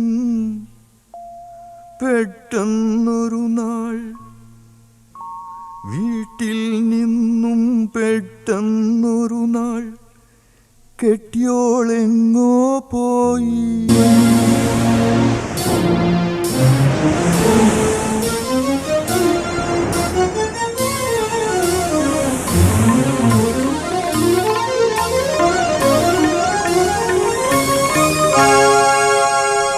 ഞെട്ടിത്തെറിച്ച് പൊട്ടിത്തെറിച്ച കൽബത് കത്തിയരിഞ്ഞേ.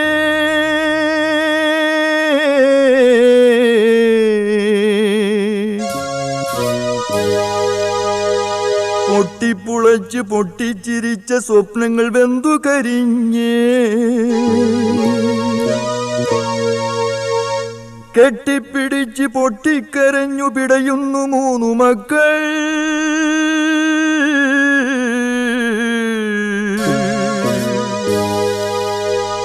തട്ടിപ്പറിച്ച് പൊട്ടിച്ചെടുത്ത ഞെട്ടറ്റ് പോയ പൂക്കൾ. അടിമുടി ഇടിപൊടി തമരായി തീർന്നൊരു ഹൃദയം പൊടി പൊടിയായി. പണത്തിൻ കൊടുമുടി ഞൊടിയിട തകിടം മറിഞ്ഞു തകർന്നു തരിപ്പണമായി. കല്ലിൽ പടുത്ത മാളികയപ്പോൾ കിടുകിട നിന്ന് വിറച്ചു. കരളിൽ പടുത്ത മാളികയിൽ കോടി അമ്പുകൾ വന്നു തറച്ചു. കല്ലിൽ പടുത്ത മാളിക മുകളിൽ കറുത്ത സൂര്യൻ ഉദിച്ചു. കരളിൽ പടുത്ത മാളിക പാതാളത്തിൽ വീണു പതിച്ചു. അന്നോളം താൻ വെട്ടിപ്പിടിച്ച 100,000 സാമ്രാജ്യം അരനിമിഷം കൊണ്ടായി സർവവും നിരർത്ഥമാമൊരു പൂജ്യം. ജീവനിൽ ജീവനാമി ഭാര്യാമക്കൾക്കും വേണ്ടി. ജീവനിൽ ജീവനാമി ഭാര്യാമക്കൾക്കും വേണ്ടി. ജീവിത സൗഭാഗ്യം തേടി കടലും താണ്ടി.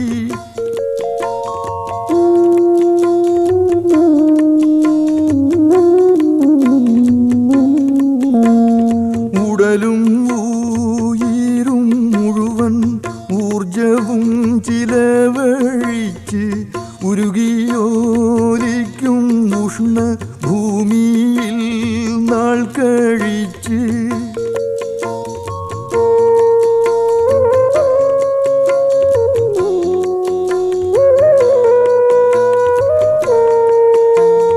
മനുഷ്യന്റെ യൗവനം ആയുസ്സാരോഗ്യമേവം മക്കൾക്കായി മരുഭൂവിൻ മണ്ണിലൊഴുക്കി സർവം.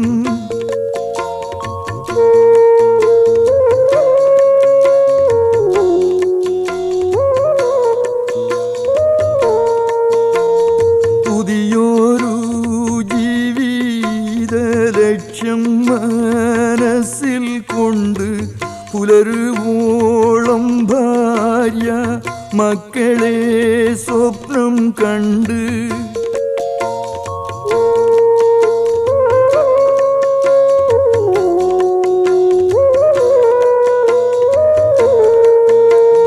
പുരുഷന്റെ പൂതികളൊക്കെ മനസ്സിൽ ഒതുക്കി പുന്നാര ഭാര്യതൻ ഓർമ്മയെന്നും പുതുക്കി.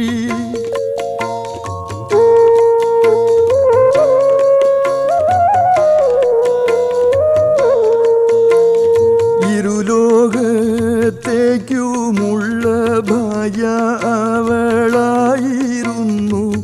ഇന്നിതാ മരിക്കാതെ മരിച്ചു പോയിരിക്കുന്നു. ഇരുലോകത്തേക്കുമുള്ള ഭാര്യ അവളായിരുന്നു. ഇന്നിതാ മരിക്കാതെ മരിച്ചു പോയിരിക്കുന്നു.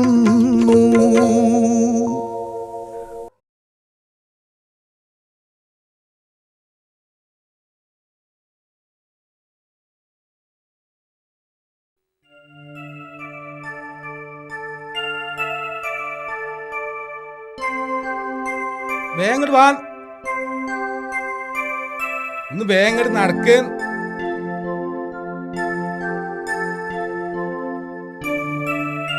വരി, ഇങ്ങോട്ട് ഇരുന്നോളി, ഞാൻ ഇപ്പൊ വരാം. ഇവിടെ ഇരി.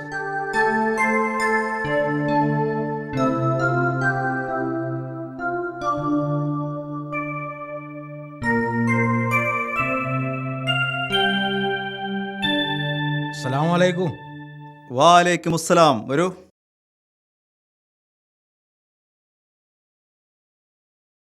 ആ ഇരിക്കൂ.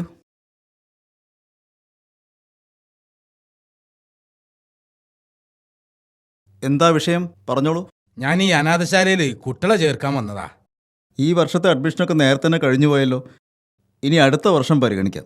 എന്തെങ്കിലും നിവൃത്തി ഉണ്ടെങ്കിൽ ഇപ്പോൾ തന്നെ അഡ്മിഷൻ കിട്ടിയാൽ നന്നായിരുന്നു. കാരണം ആ കുട്ടികളുടെ അവസ്ഥ അത്രയ്ക്കും ദയനീയമാണ്. ഓഹോ, എന്നിട്ട് കുട്ടികളെവിടെ? അവർ പുറത്ത് ഇരിക്കുന്നുണ്ട്. എവിടെ നിങ്ങളുടെ നാട്? പുത്തൻപറമ്പ്. കുറച്ച് ദൂരെയാണല്ലോ. ആ, ഒരു കാര്യം ചെയ്യൂ. ഓഫീസിൽ അപേക്ഷാ ഫോറം പൂരിപ്പിച്ച് കൊടുത്തിട്ട് കുട്ടികളുമായി ഒന്നിങ്ങോട്ട് വരൂ. ഞാൻ അവരൊന്ന് കാണട്ടെ. ഒരാഴ്ചയ്ക്കുള്ളിൽ അഡ്മിഷൻ കൊടുക്കാൻ ശ്രമിക്കാം. വളരെ നന്ദി. എന്നാ ഞാൻ ഒരു കാര്യം ചോദിക്കാൻ വിട്ടുപോയി.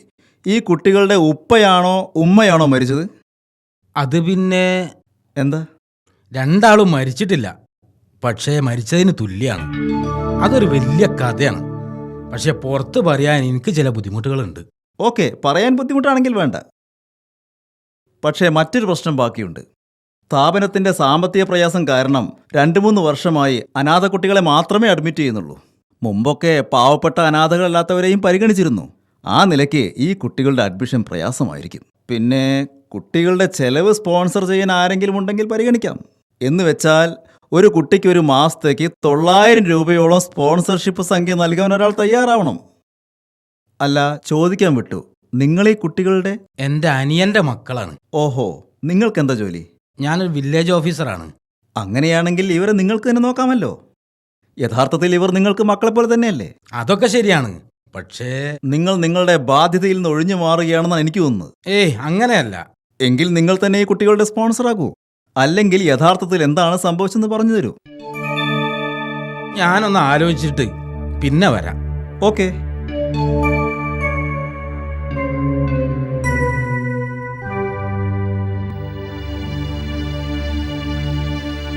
എന്നിട്ട് പോരി.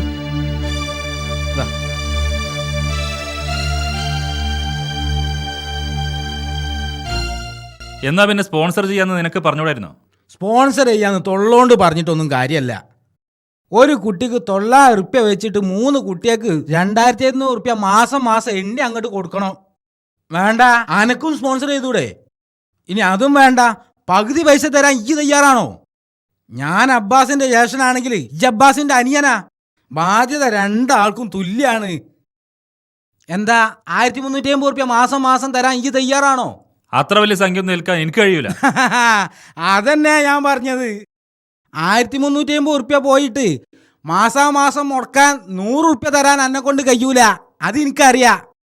അത് എൻ്റെ അടുത്ത് കാശില്ലാഞ്ഞിട്ടൊന്നല്ല, എൻ്റെ പിശുക്ക് എനിക്ക് നന്നായിട്ട് അറിയാം. അതുകൊണ്ട് പറഞ്ഞതാണ് ഞാൻ. എനിക്കല്പം പിശുക്കേണ്ടി വരും. കാരണം 2 പെൺകുട്ടികളെ വളർന്നു വരുന്നത്. ഇക്കാക്കാക്ക് 2 ആണും 1 പെണ്ണും ആയതുകൊണ്ടാണ് ഇങ്ങനെയൊക്കെ പറയണത്. വളർന്നു വരുന്നത് ഒരു UKG, ഒരു 3-ാം ക്ലാസ്സും. ഏതായാലും പൊര നിറഞ്ഞ് നിൽക്കുകയാണെന്ന് പറയാത്ത വലിയ ഭാഗ്യം. ഞാൻ ആ മാനേജറെ കണ്ട് കാര്യങ്ങൾ തുറന്നു പറഞ്ഞാലോ? മുണ്ടാതെ അവിടെ ഇരുന്നോ. ഈ നാട്ടിൽ ഏതായാലും തല പൊക്കാൻ വയ്യാതായി. ഇനി ഈ സംസ്ഥാനം മുഴുവനും ഈ കഥ പരത്തിയിട്ടേ അടങ്ങുള്ളൂ. ഭർത്താവായ പിതാവിൻ ദാരുണ കഥയുടെ ഗതി ഇനി എന്ത്?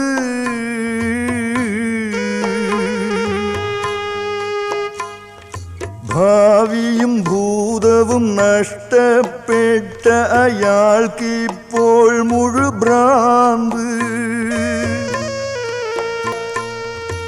ഉമ്മയക്ഷിയായി ബാപ്പ ഭ്രാന്തനായി ഇരുവരും ഇരുവഴി പോയി.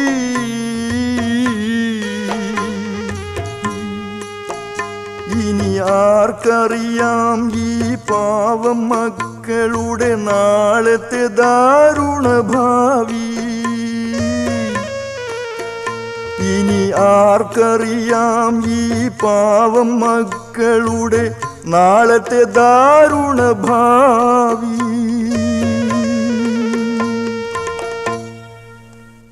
എൻ്റെ പേര് അസ്ലം, മുഹമ്മദ് അസ്ലം. നിങ്ങൾ അബ്ബാസ്കയുടെ ജ്യേഷ്ഠൻ മുഹമ്മദ്, വില്ലേജ് ഓഫീസർ. നിങ്ങൾ അനിയൻ ഹനീഫ, വെഹിക്കിൾ ഇൻസ്പെക്ടർ. ശരിയല്ലേ ഞാൻ പറഞ്ഞത്? നിങ്ങൾ അബ്ബാസിൻ്റെ കൂടെ ഗൾഫിലായിരുന്നു തോന്നുന്നു. അതും ശരിയാണ്. നിങ്ങളുടെ കുടുംബത്തിലെ എല്ലാവരെയും എനിക്കറിയാം. കാരണം നിങ്ങളുടെ എല്ലാം ഫോട്ടോ പല പ്രാവശ്യം അബ്ബാസ്ക എനിക്ക് കാണിച്ചു തന്നിട്ടുണ്ട്. ഞങ്ങൾ ഗൾഫിൽ ഒരേ റൂമിലായിരുന്നു. നിങ്ങളോടെല്ലാം അബ്ബാസ്കക്ക് വലിയ സ്നേഹമായിരുന്നു. കാര്യങ്ങളെല്ലാം നിങ്ങൾ അറിഞ്ഞിട്ടുണ്ടാകും. എല്ലാം അറിഞ്ഞു. വല്ലാത്ത വേദനയായിപ്പോയി. അവളിത്ര വൃത്തികെട്ട. വേണ്ട, ആ ചർച്ച ഞാൻ ആഗ്രഹിക്കുന്നില്ല. ഞാനിപ്പോൾ വന്നത് അബ്ബാസ്കയുടെ മക്കളെ ഒന്ന് കാണാനാ. അവരിവിടെ ഉണ്ടെങ്കിൽ അവരിവിടെ ഉണ്ട്. ഒന്ന് വിളിച്ചാൽ നന്നായിരുന്നു. ഞാൻ വിളിച്ചുണ്ടോരാ.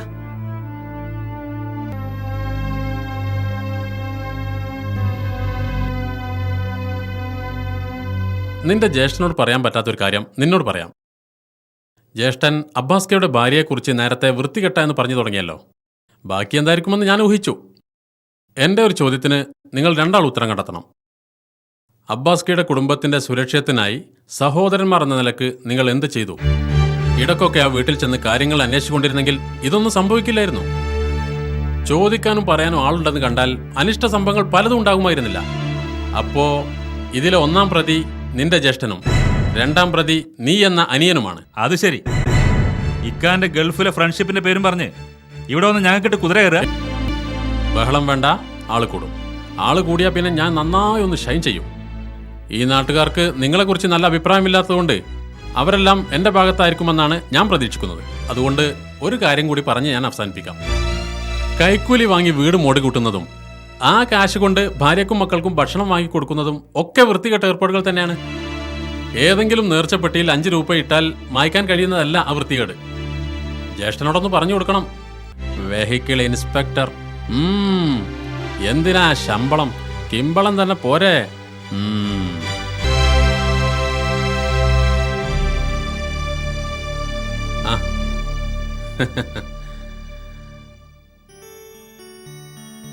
മക്കളിങ്ങോട്ട് വാ. എന്നെ കണ്ടിട്ടുണ്ടോ? ആ, ഫോട്ടോയിൽ കണ്ടിട്ടുണ്ട്. ഏത് ഫോട്ടോയിൽ? ഉപ്പ മുമ്പ് കൊണ്ടുവന്ന ആൽബത്തിലുണ്ടായിരുന്നു. ആഹാ, നല്ല ഓർമ്മശക്തിയാണല്ലോ. ആ, നിങ്ങൾക്കൊരു അനിയത്തി കൂടി ഉണ്ടല്ലോ. ഓളിപ്പോ വരും. ആ ഇക്ക, ഇവര് തൽക്കാലം എന്റെ കൂടെ പോന്നോട്ടെ. നിങ്ങൾ എന്താ പറയുന്നത്? എനിക്കേതായാലും കുട്ടികളില്ല, സ്വന്തം വീടുണ്ട്. ഞാൻ കാര്യങ്ങൾ പറഞ്ഞപ്പോൾ ഭാര്യക്കും വലിയ സന്തോഷമായി.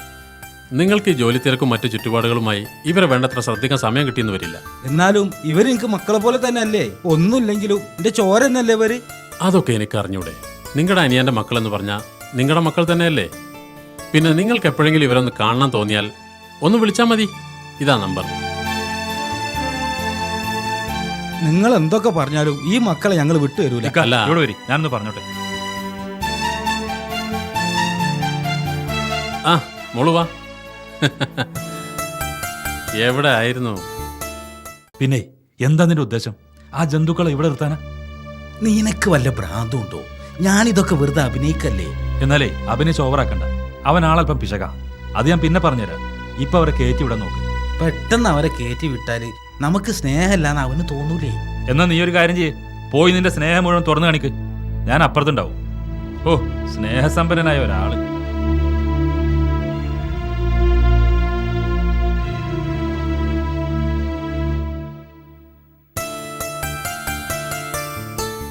അപ്പോ ഇവരെ എനിക്ക് കൊണ്ടുപോകാലോ? ഇവരെ അയക്കാൻ തീരെ താല്പര്യമല്ല. പക്ഷെ കുട്ടികളില്ലാതെ നിങ്ങൾക്ക് അതൊരു ഉപകാരമായിക്കോട്ടെ എന്ന് കരുതിയിട്ടാ. ഇവരെ നന്നായി നോക്കണം. ഏതായാലും ഒരു യത്തീംഖാനയിൽ നിന്ന് കിട്ടുന്നതിനേക്കാൾ നല്ല സൗകര്യം ഇവർക്ക് ഞാൻ ചെയ്തു കൊടുക്കും.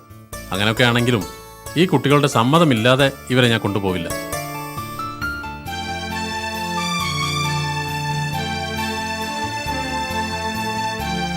നമുക്ക് പോവാം. ഓക്കേ, നിങ്ങൾക്ക് എന്തെങ്കിലും എടുക്കാനുണ്ടെങ്കിൽ വേഗം ചെന്നെടുത്തിട്ട് വാ. ഞങ്ങളെ പുസ്തകവും ഡ്രസ്സൊക്കെ ഞങ്ങളെ വീട്ടിലാ. സാരമില്ല, അതൊക്കെ നമുക്ക് പിന്നീട് എടുക്കാം. തൽക്കാലത്തേക്ക് നമുക്ക് പുതിയ ഡ്രസ്സ് വാങ്ങാം. പോരെ? അപ്പൊ ഇക്ക ശരി, കേറു മക്കളെ.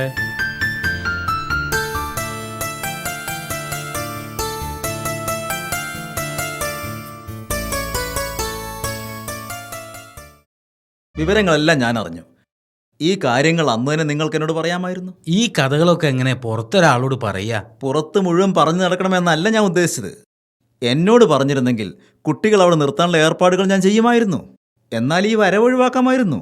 ആ, ഇനി ഏതായാലും അത് പോട്ടെ. ആ കുട്ടികളെ കൊണ്ടുപോകാനാണ് ഞങ്ങൾ വന്നിരിക്കുന്നത്. എങ്ങോട്ട്? അനാഥശാലയിലേക്ക്.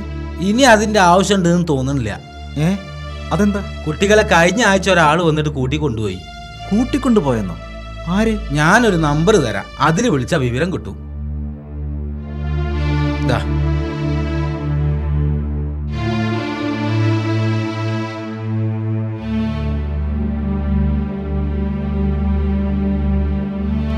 എങ്ങോട്ടാ കൊണ്ടുപോയത്?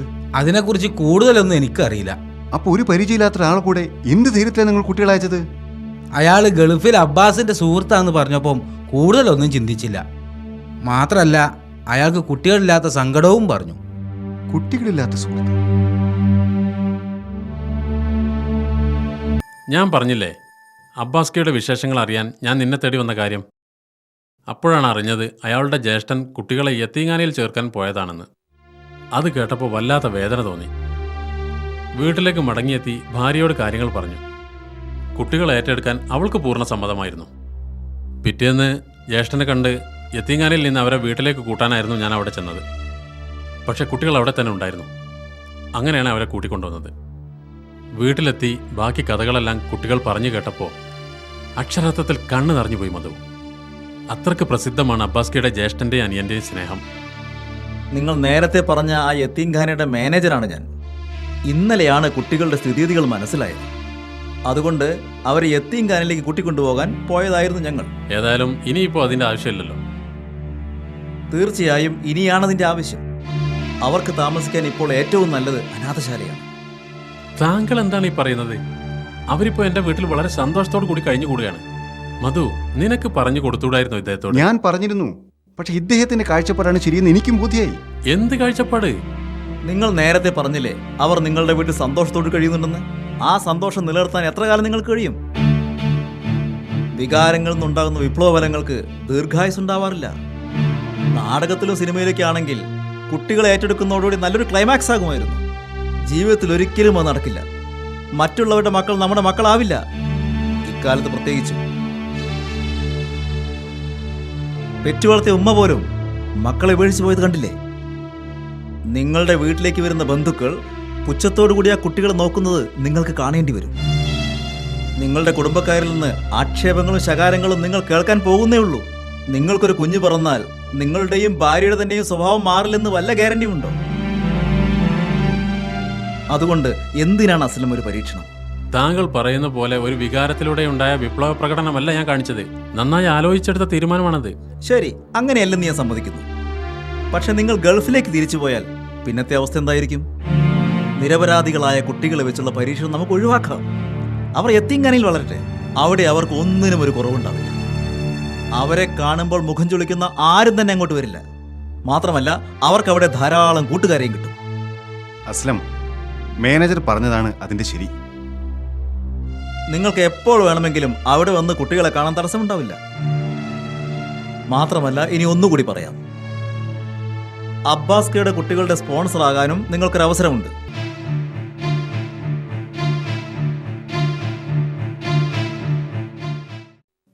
ഞാൻ മധു. ഈ നാട്ടുകാരൻ തന്നെയാണെങ്കിലും ഈ ഭാഗത്തേക്കൊന്നും വലിയ ടച്ചില്ല. 2-3 പ്രാവശ്യം അബ്ബാസ്കയുടെ വീട് വരെ ഒന്ന് പോയിട്ടുണ്ടെന്ന് മാത്രം. ആ, ഇത് അസ്ലം. ഗൾഫിൽ ഞങ്ങൾ ഒരുമിച്ചാ. ജമീലാത്തയുടെ മാനുക്കയെ ഗൾഫിൽ വെച്ച് പരിചയപ്പെട്ടിട്ടുണ്ട്. മധു പറഞ്ഞപ്പോഴാ ഇത് മാനുക്കയുടെ വീടാണെന്ന് മനസ്സിലായത്. മാനുക്ക വരുന്നതിനെ കുറിച്ച് എന്തെങ്കിലും പറഞ്ഞിരുന്നോ? 2-3 മാസം കൂടെ കഴിയും. അബ്ബാസ്കയുടെ കാര്യങ്ങളൊക്കെ മാനുക്ക അറിഞ്ഞിട്ടുണ്ടോ? അതറിയാത്തവരിനി ഗൾഫിൽ ആരാ ഉള്ളത്? ഇതറിഞ്ഞ ഉടൻ മാനുക്ക ഫോൺ ചെയ്ത് പൊട്ടിക്കരയായിരുന്നു. ഭയങ്കര സ്നേഹബന്ധമായിരുന്നു അബ്ബാസ്കയും മാനുക്കയും തമ്മിൽ. ചില പ്രാവശ്യം രണ്ടാളും ഒന്നിച്ച നാട്ടിലേക്ക് വരിക. വന്നാലും മിക്ക ദിവസങ്ങളിലും രാത്രി 1 മണി 2 മണി വരെ ഒന്നുകിൽ അബ്ബാസക്കയും മാനുക്കയും ഈ വീട്ടിൽ, അല്ലെങ്കിൽ രണ്ടാളും ആ വീട്ടിൽ. പെണ്ണുങ്ങളുടെ മാതിരിയാ, സംസാരിച്ചാ തീരുവില്ല. ആ, എന്താ ചെയ്യ? ഇപ്പൊ ആ വീട്ടിലേക്കൊന്നും നോക്കാൻ പോലും ആവൂല. ആ വിഷയം സംസാരിക്കാനാണ് ജമീലാത്ത ഞങ്ങൾ വന്നത്. അബ്ബാസ്കയുടെ മക്കളെ യത്തീംഖാനയിലാക്കിയ വിവരം നിങ്ങൾ അറിഞ്ഞിരുന്നോ? എല്ലാ കാര്യവും അറിയാറുണ്ട്. ഇപ്പോൾ ആ കുട്ടികളുടെ ഗാർഡിയൻ ഞാനാണ്. ഇന്നലെ ആ കുട്ടികളെ കാണാൻ ഞാൻ യത്തീംഖാനയിൽ ചെന്നപ്പോഴാണ് നിങ്ങൾ ഇതുവരെ അറിയാത്തൊരു കാര്യം ഞാൻ അറിഞ്ഞത്. എന്ത് കാര്യം? അബ്ബാസ്കയുടെ ഭാര്യ വന്ന് മക്കളെ കൂട്ടിക്കൊണ്ടുപോയത്രേ. അവർ മക്കളെയും കൊണ്ട് വല്ല കടുങ്കയും ചെയ്യുമോ എന്നായിരുന്നു എൻ്റെ പേടി. ഉടനെ തന്നെ മധുവിനെയും കൂട്ടി അവർ യത്തീംഖാനയിൽ കൊടുത്ത അഡ്രസ്സിൽ അന്വേഷിച്ചിറങ്ങി. അവസാനം വളരെ ദൂരത്തുള്ള അവരുടെ താമസസ്ഥലം കണ്ടുപിടിച്ചു. എന്നിട്ട് അവളെ കണ്ടോ? ഞങ്ങൾക്കൊന്നും കാണാൻ കഴിയുന്നൊരവസ്ഥയിലല്ല അവരിപ്പോൾ. എന്നുവെച്ചാൽ കുട്ടികളെ മാത്രം കണ്ടു. ഇനി ജമീലാത്ത അവിടം വരെ ഒന്ന് പോകണമെന്ന് പറയാനാണ് ഞങ്ങൾ വന്നത്. ഞാനിപ്പോ ഒറ്റയ്ക്ക് പോയാലേ അവരെ കാണാൻ പറ്റൂ. അതാണ് അവസ്ഥ. ഇത് അഡ്രസ്. ഇനി എല്ലാം ജമീലാത്തയുടെ കയ്യിലാണ്.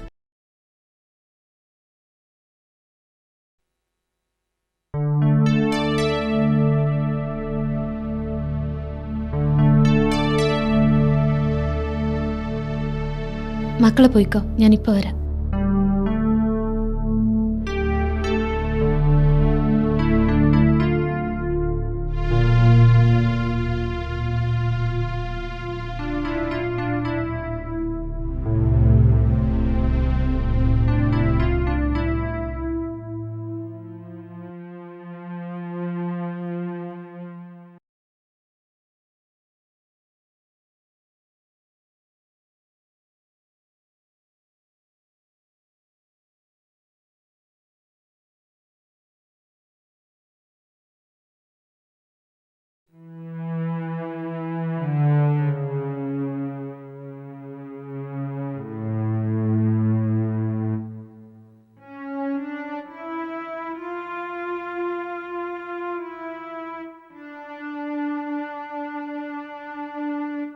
താത്ത,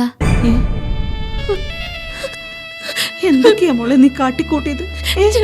ഞാൻ നീ എങ്ങനെ ഇവിടെ എത്തിയത്? എന്താ ഞാൻ പറയാ, തെറ്റു പറ്റിപ്പോയി. കുറച്ചു കാലം നന്മയും തിന്മയും തിരിച്ചറിയാൻ എനിക്ക് കഴിയാതെ പോയി. എനിക്ക് നല്ലത് ഉപദേശിച്ചു തന്നവരൊക്കെ എന്റെ ശത്രുക്കളാണെന്ന് തോന്നിപ്പോയി. കരഞ്ഞു കരഞ്ഞു കണ്ണീര് വറ്റി. എല്ലാരും ശപിച്ചുകൊണ്ടിരിക്കുമ്പോഴും ഞാൻ തളരാതെ പിടിച്ചു നിൽക്കുന്നത് എന്താണെന്നറിയോ? ചെയ്യാൻ പാടില്ലാത്ത തെറ്റ് ഞാൻ ചെയ്തിട്ടില്ലെന്ന് എനിക്ക് അറിയാവുന്നത് കൊണ്ട്. നീ എന്താ ഈ പറഞ്ഞു വരുന്നത്? അതെ ജമീലത്ത, ആ മനുഷ്യൻ എനിക്ക് ഫോൺ ചെയ്യാറുണ്ടായിരുന്നു, വീട്ടിലേക്ക് വരാറുണ്ടായിരുന്നു. പക്ഷെ ഇന്ന് വരെ എന്നെ തൊടാനുള്ള അവസരം ഞാൻ ഉണ്ടാക്കിയിട്ടില്ല. അത് എന്റെ ഒരു ഗുണമായി കാണണ്ട. ഒന്നുകിൽ ആരുടെയൊക്കെയോ പ്രാർത്ഥനയുടെ ഫലം, അല്ലെങ്കിൽ മനസ്സിന്റെ ഉള്ളിൽ അബ്ബാസ്കയോടുള്ള സ്നേഹം കാരണം. ആ മനുഷ്യനോട് സംസാരിക്കുന്നത് പോലും ശരിയല്ല എന്ന് എനിക്ക് അറിയാമായിരുന്നിട്ട് പോലും എവിടെയോ ഒരു ദൗർബല്യം എന്നെ പിടികൂടി. എന്റെ സ്നേഹം പണം നൽകിക്കൊണ്ട് ഞാൻ പ്രകടിപ്പിച്ചു. ഒളിച്ചോടാൻ അയാൾ പ്രേരിപ്പിച്ചപ്പോൾ എങ്ങനെയാണ് ഞാനും അതിനെ അനുകൂലിച്ചതെന്ന് എനിക്കറിയില്ല. പക്ഷെ പിന്നീട് എനിക്ക് മനസ്സിലായി, കുറച്ചു കാലം ഞാൻ സ്വബോധത്തോടെയല്ല ജീവിച്ചതെന്ന്. ആ ശപിക്കപ്പെട്ട ദിവസം അയാൾ പറഞ്ഞതനുസരിച്ച് നാട് വിടാൻ വേണ്ടി ഞാൻ ബസ് സ്റ്റോപ്പിലെത്തി. ആ സമയത്ത് എന്റെ പൊന്നു മക്കൾ ഉറക്കത്തിലായിരുന്നു.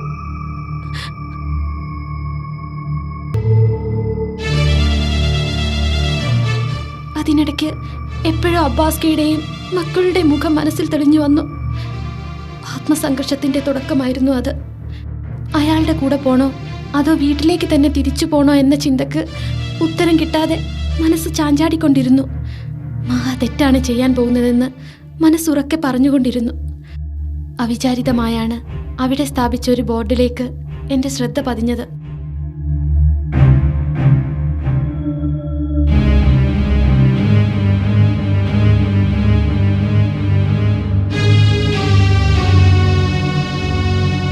ആ ബോർഡ് എനിക്ക് വേണ്ടിയാണ് സ്ഥാപിച്ചതെന്ന് തോന്നിപ്പോയി.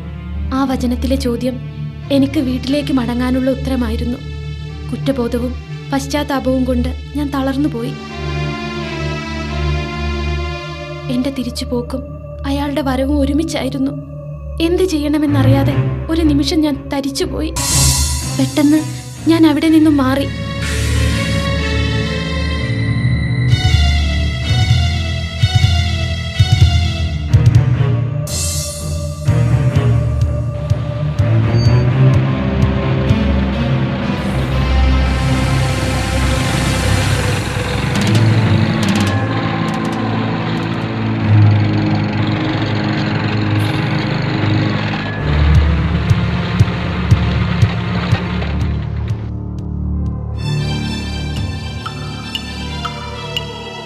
അയാൾ എന്നെ കാണരുതേ എന്ന് പടച്ചവനോട് ഞാൻ ഉള്ളുരുകി പ്രാർത്ഥിച്ചു കൊണ്ടിരുന്നു.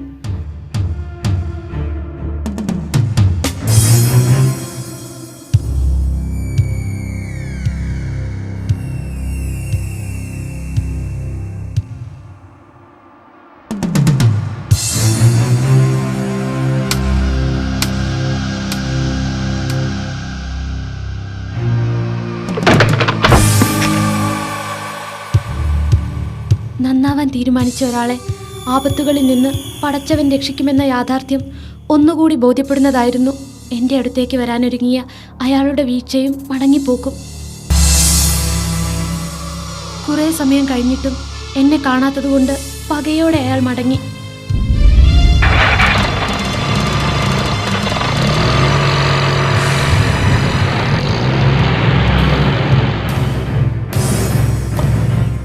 ആ നിമിഷം തന്നെ ഞാൻ വീട്ടിലേക്ക് തിരിച്ചു. മക്കൾ എന്നെ അന്വേഷിക്കുന്നതിന് മുമ്പ് തന്നെ വീട്ടിലെത്താനായി ഞാൻ ഓടി.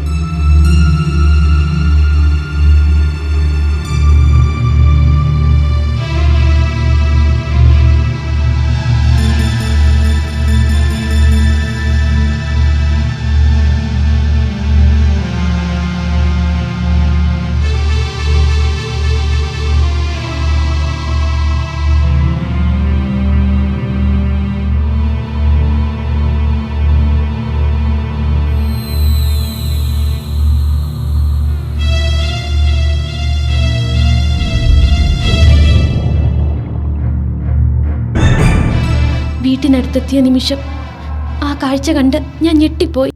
മുഹമ്മദേ, കുട്ടികളെ ഈ കൊണ്ടോണോ അതോ ഞാൻ കൊണ്ടോണോ? ഞാൻ കൊണ്ടുപോയിക്കോളാം. എന്നാ കൂട്ടി ഇറങ്ങ്. എണ്ണീറ്റ് ഇറങ്ങിക്കോളി. നിങ്ങൾ ഇനി എന്ത് കാഴ്ച കാണാൻ അവിടെ നിൽക്കണത്?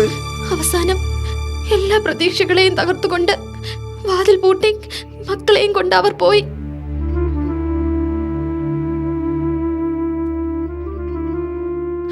അടഞ്ഞു കിടക്കുന്ന വീട്ടിൽ ഇനി എനിക്കെന്ത് സ്ഥാനം? മക്കൾ കൂടെ ഇല്ലാതെ എനിക്കെന്ത് ജീവിതം?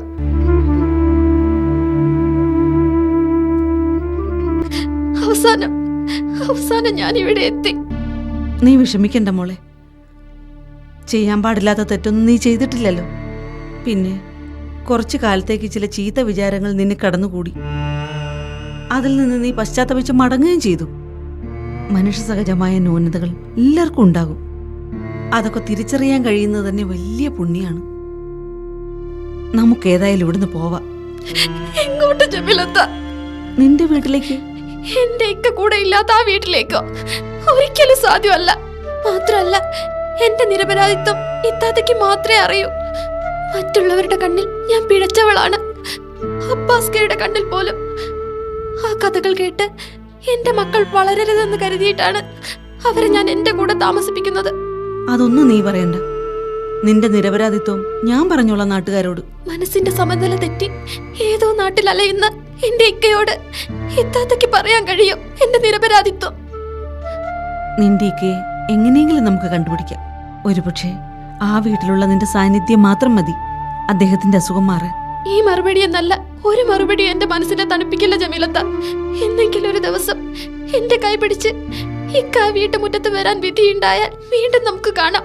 അതുവരെ ഞാനും മക്കളും ഇവിടെ തന്നെ ഉണ്ടാവും. ഇന്നും ആ സ്വപ്നം തന്നെ കണ്ടുകൊണ്ട്. മോളെ, ഞാൻ പറയുന്നത്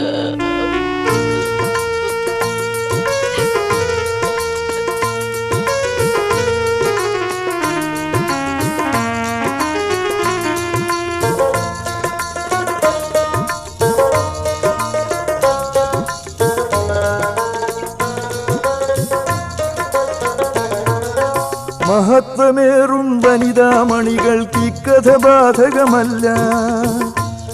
നല്ല മാതാക്കളെയും ഭാര്യമാരെയും ഇവിടെ മറക്കുന്നില്ല. മഹത്വമേറും വനിതാമണികൾക്ക് ഇക്കഥ ബാധകമല്ല. നല്ല മാതാക്കളെയും ഭാര്യമാരെയും ഇവിടെ മറക്കുന്നില്ല. ഖദീജ ഫാത്തിമ ബീവികളുടെ വർഗത്തിൽ പിറന്നവർ നിങ്ങൾ. ഞങ്ങളുടെ കഴുത്തും കത്തിയും നിങ്ങളുടെ കൈകളിലാണെന്നോർക്കണം നിങ്ങൾ. ഖദീജ ഫാത്തിമ ബീവികളുടെ വർഗത്തിൽ പിറന്നവർ നിങ്ങൾ. ഞങ്ങളുടെ കഴുത്തും കത്തിയും നിങ്ങളുടെ കൈകളിലാണെന്നോർക്കണം നിങ്ങൾ.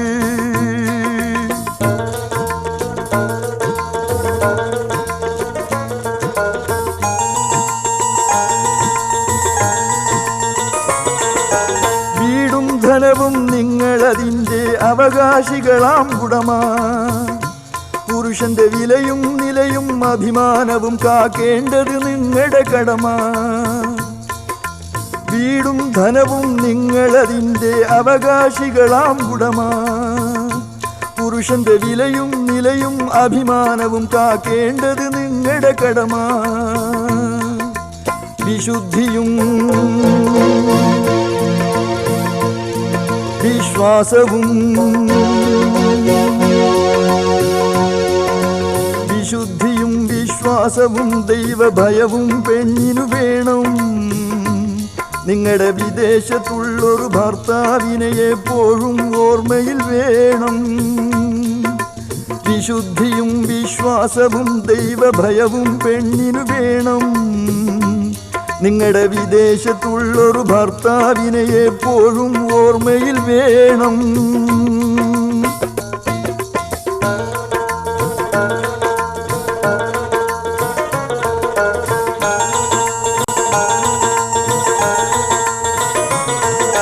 ചരിത്രമെതിലും പവിത്ര ചാരിത്രത്തിൻ സുവർണ ചിത്രം. ചരിത്രമിതു മറ്റൊരു പതിവ്രതയുടെ സാക്ഷാൽ സംഭവ ചിത്രം. ചരിത്രമെതിലും പവിത്ര ചാരിത്രത്തിൻ സുവർണ ചിത്രം. ചരിത്രമിതു മറ്റൊരു പതിവ്രതയുടെ സാക്ഷാൽ സംഭവ ചിത്രം. ചരിത്രമിതു മറ്റൊരു പതിവ്രതയുടെ സാക്ഷാൽ സംഭവ ചിത്രം. ഇതു സാക്ഷാൽ സംഭവ ചിത്രം. ഇതു സാക്ഷാൽ സംഭവ ചിത്രം.